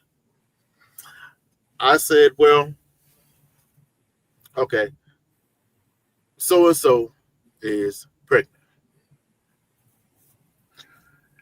How my mother reacted shocked me. She immediately went to the disappointment phase, whatever. Oh God, how you let this happen? Disappointed. How you gonna get that girl pregnant? She's just trying to trap you. This and that and third. I went, trap me? What? I've never heard my mother talk like this ever about anyone. So it was a bit shocking to hear that she's kind of going at her now. And she know what you are, she know your potential, she's just trying to trap you, blah, blah, blah. And mind you, I'm like, whoa, who's this lady? This is not the woman who raised me. Like, wait a minute, what's going on here? After she was done to rant a little bit, I had to go, okay, Mom, I understand some of the things she was saying, I did understand. Because of how young I was, and I get it. I had to say, well, Mom, with respect, I do have to say that I do have to say, I think you're trying to put blame on her and you're trying to somehow absolve me. Like, I'm an adult. I made a consensual choice, to lay down with her. Anybody trapped me into this, anybody talked me into it. We were having unprotected sex at that time. Like, she didn't do it by herself. So I cannot be absolved of the situation. And I think it's wrong to talk and treat her in this manner. This is not, this type of speech is not the way you raised me to be. And so I'm a little shocked by you even coming this way with this. And she paused for a second. She had to sit there. She kind of settled. do a little rock or whatever, she's like, Who you putting that bass in your voice for me, son? well, that ain't the first time. I had to, by this time I'm an adult now, so I was paying all the house bills. It was like, like, hold up. But still with respect, though, because I was scared of my mama. Still scared. I have a healthy fear of my mother, even to this day. Yeah. But, it was just, that was the only moment I ever seen her talk or react to anyone I dated in that type of fashion. Yes. And it was weird. I'm like, whoa, this is not how you raised me up to be. This is not how this ain't it. What's going on here? I get your reservations. I do understand. I'm young. This could absolutely change my life. It's rough. I get it. But I made this choice. Mm-hmm. I did. It's not just her. And that's not fair to her. But after a few minutes or whatever, she kind of did her Calm down. Calm down a little bit. She's like, "You're right. You're right." And I owe her apology to that and whatnot. And she was, I don't know if she was cool, but she was cool after that.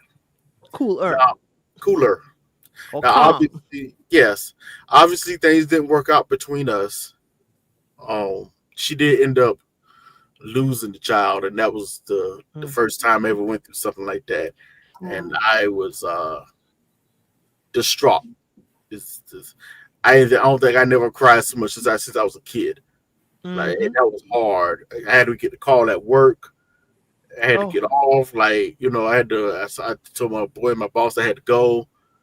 She's having a miscarriage, and oh my God, it was. I was fine until I got to the hospital, and it was. Yeah, that was rough. That was rough. And I could even tell in that moment, my mom was trying to find words to say, because she's always been a good comforter, to other people, to us. But in that moment, I know she was trying to find words to say, but I can also hear the hesitation in her voice because of what was said earlier months before. Mm-hmm. And maybe a little bit of guilt was hitting her. In that, because I've seen her how she react in these moments. I'm like, even mom, she's acting a little funny. I had to pull myself together to this day. But she still said some powerful words. Things happen for a reason, and I'm so sorry, but just maybe just not this time. It's not time. Because your mom is a religious person. Because if she thinks about it, the power of the tongue is also on her mind. Yes. So she is dealing with her own whirlwind, of emotions. But thank you so much for sharing that, Trey. It was just it's not the same, but it's somewhat the reaction of everything and how it's happening. And to a certain extent, I kind of can understand Gorgana's mind process. Oh God, I don't want to disappoint your family, this and that and third, this in your mind. But at least from my standpoint, like, I have to take a boundary in the stand because that's how you raised me. It's how you raised me. You handled it beautifully, Trey. You really did, because you were very young. I mean, you're still a young man, but you were even much younger then. And for you to have the presence of mind. Wait a minute. Hold on. How old do you think I am? I know how old you are. You are a young man. I'm not going to say anything because that's, not my place to say, but you are a young man. That's why is this woman acting like she old as dirt? Is she about 32? I am old as dirt. She's 32. Stop it. Don't believe her and her rhetoric. Okay. She's told us before she's over 50. So you know how, again, because she's older than us, Trey. I need birth certificates and everything. What you talking about? I don't believe it. None of it. None of it. Because no, I am not 35. I am in my 40s. Yeah. Trey is closer to my age. I'm in my 40s. Yeah. I just have good genes. Thank you. And we ain't that far from Sam, but she likes to look at us like we her childrens. Yes. I mean, and she still look like she's 22 out here. Right. What you talking about? It don't make no sense. It make no sense. She looks like she could date in the 35 gene pool. Okay, so I know a few 28-year-olds looking at her right now. Like, what? Tell me about it. What's up? How you doing? I'm What's paying. up? See, when you You pay want me, a YN? You want a YN? What's up? No, not a YN. Just a YB, a young brother. No, don't take the N out. Nah, it was just weird. That moment was weird, and I felt weird about it because we had. Now this might sound diabolical, y'all, what I said, but I just be honest. We had broke up while she was pregnant. You know, and I had to. Well, no, she was wilding. It was like, no, but I'm saying that has no basis on your grief.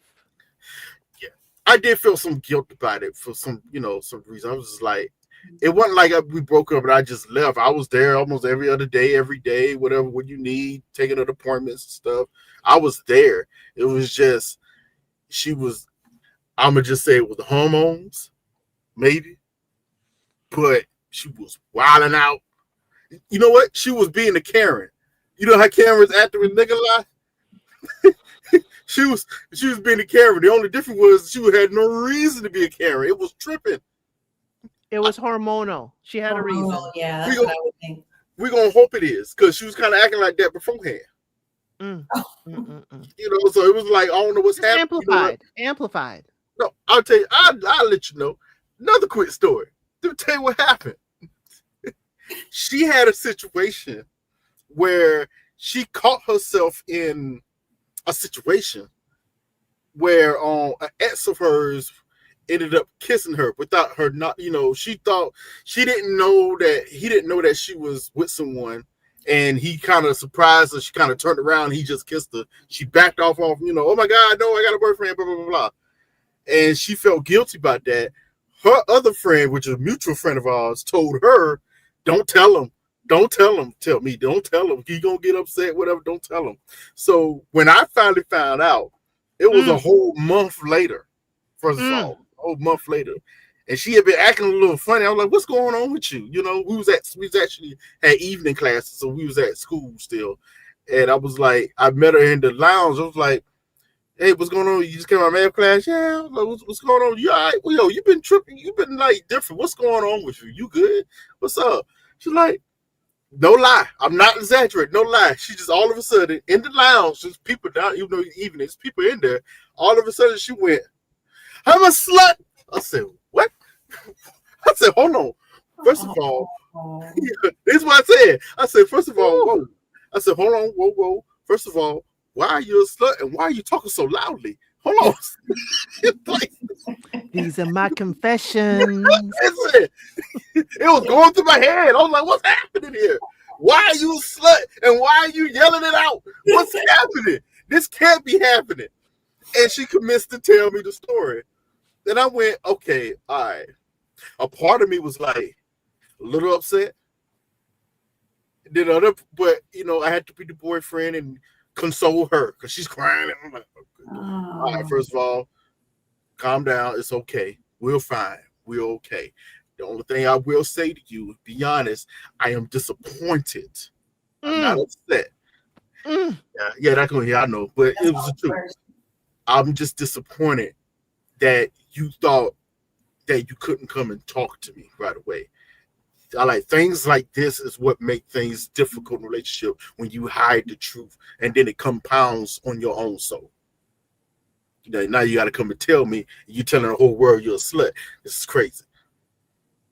So we got through that, but I will say from my standpoint, ever since then, I don't think she could accept the fact that I forgave her or didn't get upset about it. Overly upset, really. Because after she explained the situation, I went, okay, I see what happened. I know what type of woman you are. You are not that. You're not that girl. You're not that type. So I can see, this is just a misunderstanding. He kissed you. You immediately pushed him off. I get it. It's cool. I don't have to go find him because he didn't know. Because I was already thinking that too. That I gotta go find this nigga. But nah, he didn't know. He apologized after he found out you had a boyfriend. Okay. I get it. So, but after that, I felt like she just couldn't accept the fact that You I, can forgive. Because yeah, could she forgive you if it happened? probably not. I don't. That's just kind of a yes over kids. Probably not. And by that point, I try to be a good person in a relationship. I've never cheated on anybody I was in a relationship with. Now, if I'm single, I'm single. But I've never cheated. Because I don't believe in that. I've always seen that in people around me that cheating, this, and that, and third, and I just came to the conclusion why. Like you don't have to. If you want to be with multiple people, you can be with multiple people. You ain't got to be in a relationship to do it. You really don't. Like what's all the lying and the cheating for? This is stupid. So I just, for my own moral self, no, Right. I'm not. Absence, what happened to the live? We always have a story time with Trey, and from Trey talking about his mother's reaction to his They came in dating late. They came in is late. how we got here, talking about Jorgana's dad's reaction to Parmi. That's how we got here. And yes, we did talk about Yoni and Alessandro. They were the first couple we talked about on this live early on because Trey said the last shall be first, and we worked our way backwards. Yes, we do have a Trey segment of the show. Okay. This is Trey's show, and we leave it because we find out so much about Trey, including his age. Okay. I've Y'all had didn't it. know that he was in his 40s. He was in unk status. Y'all didn't know that. Okay. Y'all Yo, don't know how his mama might feel about you coming around him if you have a particular persuasion. But you do learn that Trey gonna have your back and he knows how to handle you in crisis. See, y'all learn a lot about Trey in these 5 minutes. tell me Okay? why he ain't called me Unc the other day. It threw me off. I said, huh? Why? He said, hey, what up, young? You good? I was like, huh? Like, who you talking to? Oh, yeah, bro. What's up, little bro? What's going on? It was weird. It was weird. Hey, What up, Unc? I get called more than just auntie or whatever. I don't care. But I'm in the South where people in the North would get mad about people, calling them ma'am. I have no problem with it. Yes, he's good at dealing. You see the two words they're dealing with. I don't like them, but I'm gonna have it because it's yours. He's good at dealing with women. No, he's good at dealing with me. He's good at handling y'all. Listen, He's good at listen. handling y'all. Dealing with is for my attitude. Okay, It, that's a when it dealing with. when it came time to learn how to talk to women what they want, I went to my female cousins and aunties. I went and asked them, hey, so what's up? What is it? Like, how do we go about this? What do y'all like? Because I like y'all. So teach me. And they taught me. Don't get it. My male cousins definitely got me on track too. You know what I'm saying? The art of the Mac, And it doesn't have to be salacious or grimy, whatever. I remember one of my male cousins, I think he told me something that always stuck with me. He's like, it's okay to have game. But to be honest, he said, the best game is when you actually truly mean it. You can spit game to a woman, but when you actually mean words, that you feel what I'm telling you, yeah. But That's then when it ain't a game. Then it's truth, and it ain't a game. that's why I say I always tell the truth. Let's stick to the truth, baby. No, I need a game. Okay. Oh no, you're gonna get game. It's just gonna be truthful. No. See, I need the cross. I need the Squid Games. Okay. I need the Squid Not the Games. squid game. Jesus, that's so deadly. Hold on. Okay, Sam. When it's the truth, then we ain't game playing. That's Okay, right. we flirting, but we ain't game playing. Which saying game, and then I'm going to turn my light on because I think I'm getting dim. I'll be turning my light on because I'm just going to be this one big blob of hair and you won't be able to see anything in a minute.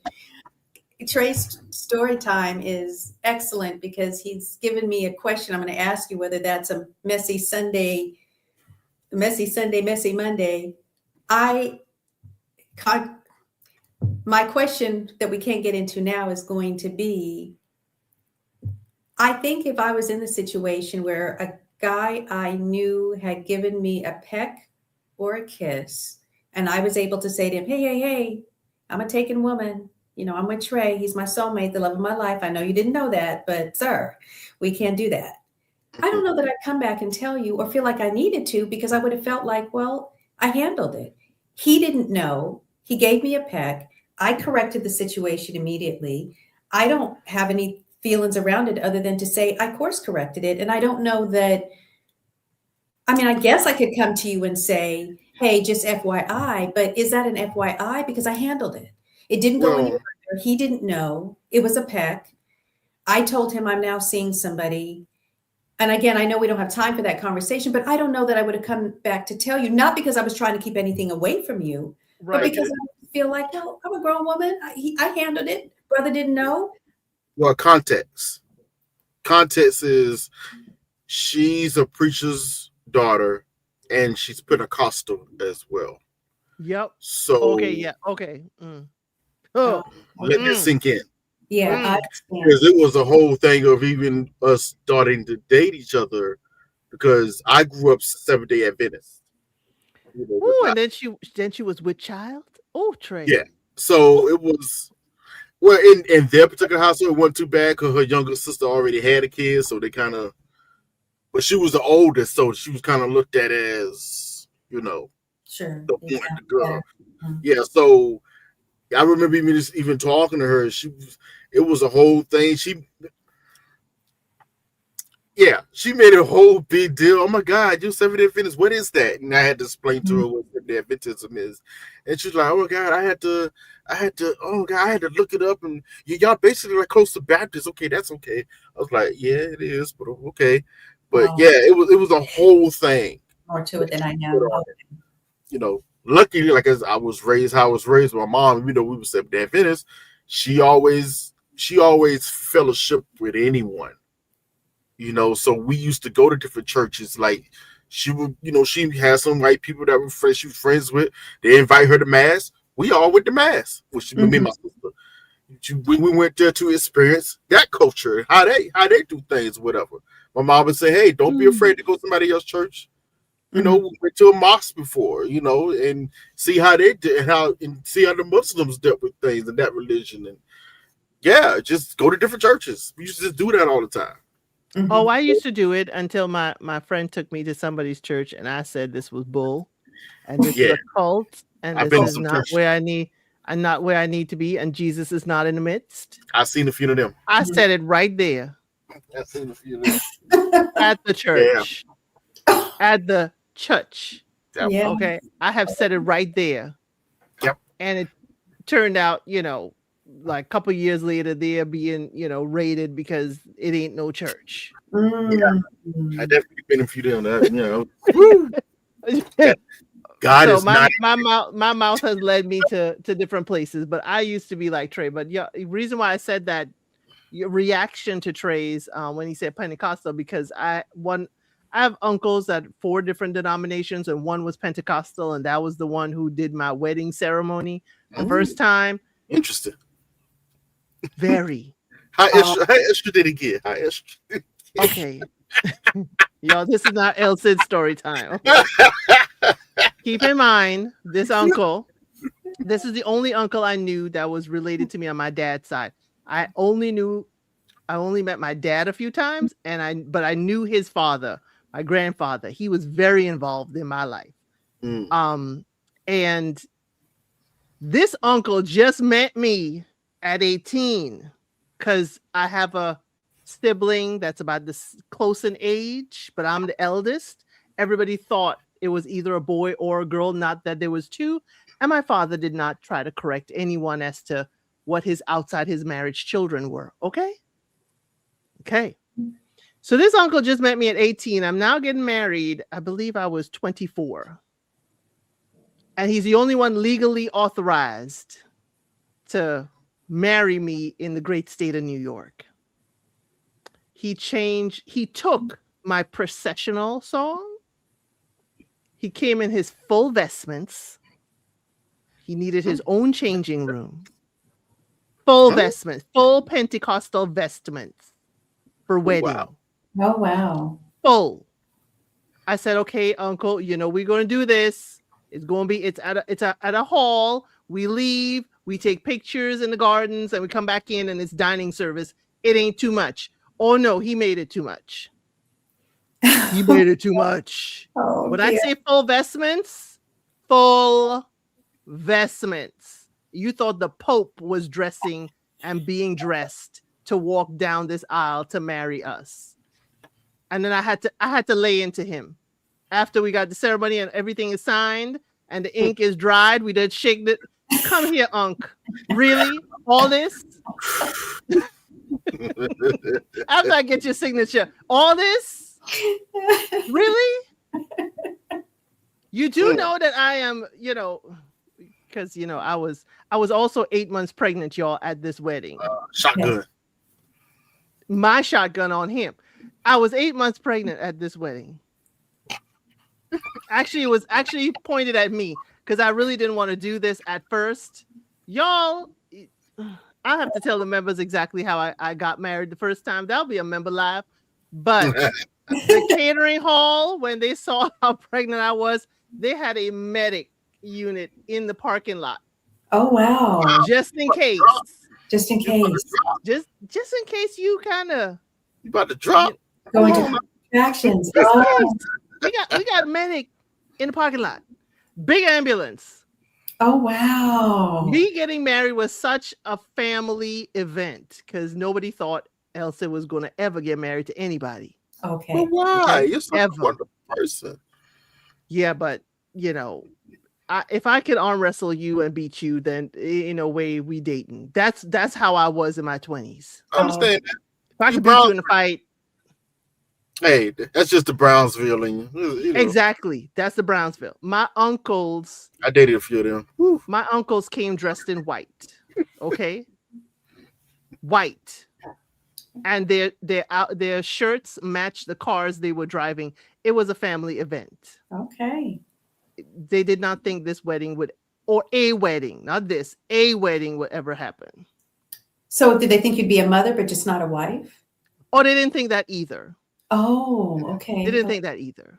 Okay. I was the anomaly. I was the, okay. They did not think that I was part of the Rainbow Coalition, but they just think, as one uncle would say, I didn't think you would suffer you a man long enough to get married. Suffer you Man, hold up. Yes. doing that. That's a weird way to put that. Whoa. Because they realized that their teachings did a number on me and my thought process of men, and watching them go from wife to mistress, and the wife becomes a mistress and the mistress becomes a wife, and seeing their behavior patterns, they did not think. They knew they did a number on me. They knew I was different. I was the one saying, let's go watch ice hockey. Let's go do this. Let's go do that. Let's go to the Giants game. Let's go to the Jets game. I was the tomboy, and they thought I wouldn't suffer long enough to even want to have a family and kids. Husband didn't think so.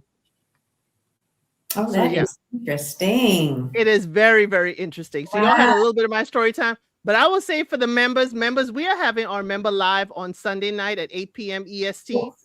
So definitely, I'm sorry, y'all. My boys are back, so my dogs are barking to let me know they're back. Member live instead of Monday, it is on Sunday night at 8:05 p.m. EST. Okay? But y'all, thank y'all so much. This has been a wonderful chat. This has been a wonderful evening with everything. Okay? This has we have shared, we've heard Trey's story time, my story time. We will be back again for Love is Blind Italy. I'm going to do a live watch of the reunion at 5 p.m. EST on Monday, and we'll go straight into reaction. As long as Sam and Trey are there, we will go straight into the reaction after the reunion, drop the link, and we will talk about who together, who not, and what's going on. Okay? This was fun, guys. It was fun. Thank you for having me up, and thank you, chat. No problem. You're always welcome here, Sam. But y'all, thank y'all so much. And as I always say, I'll see you on the next one.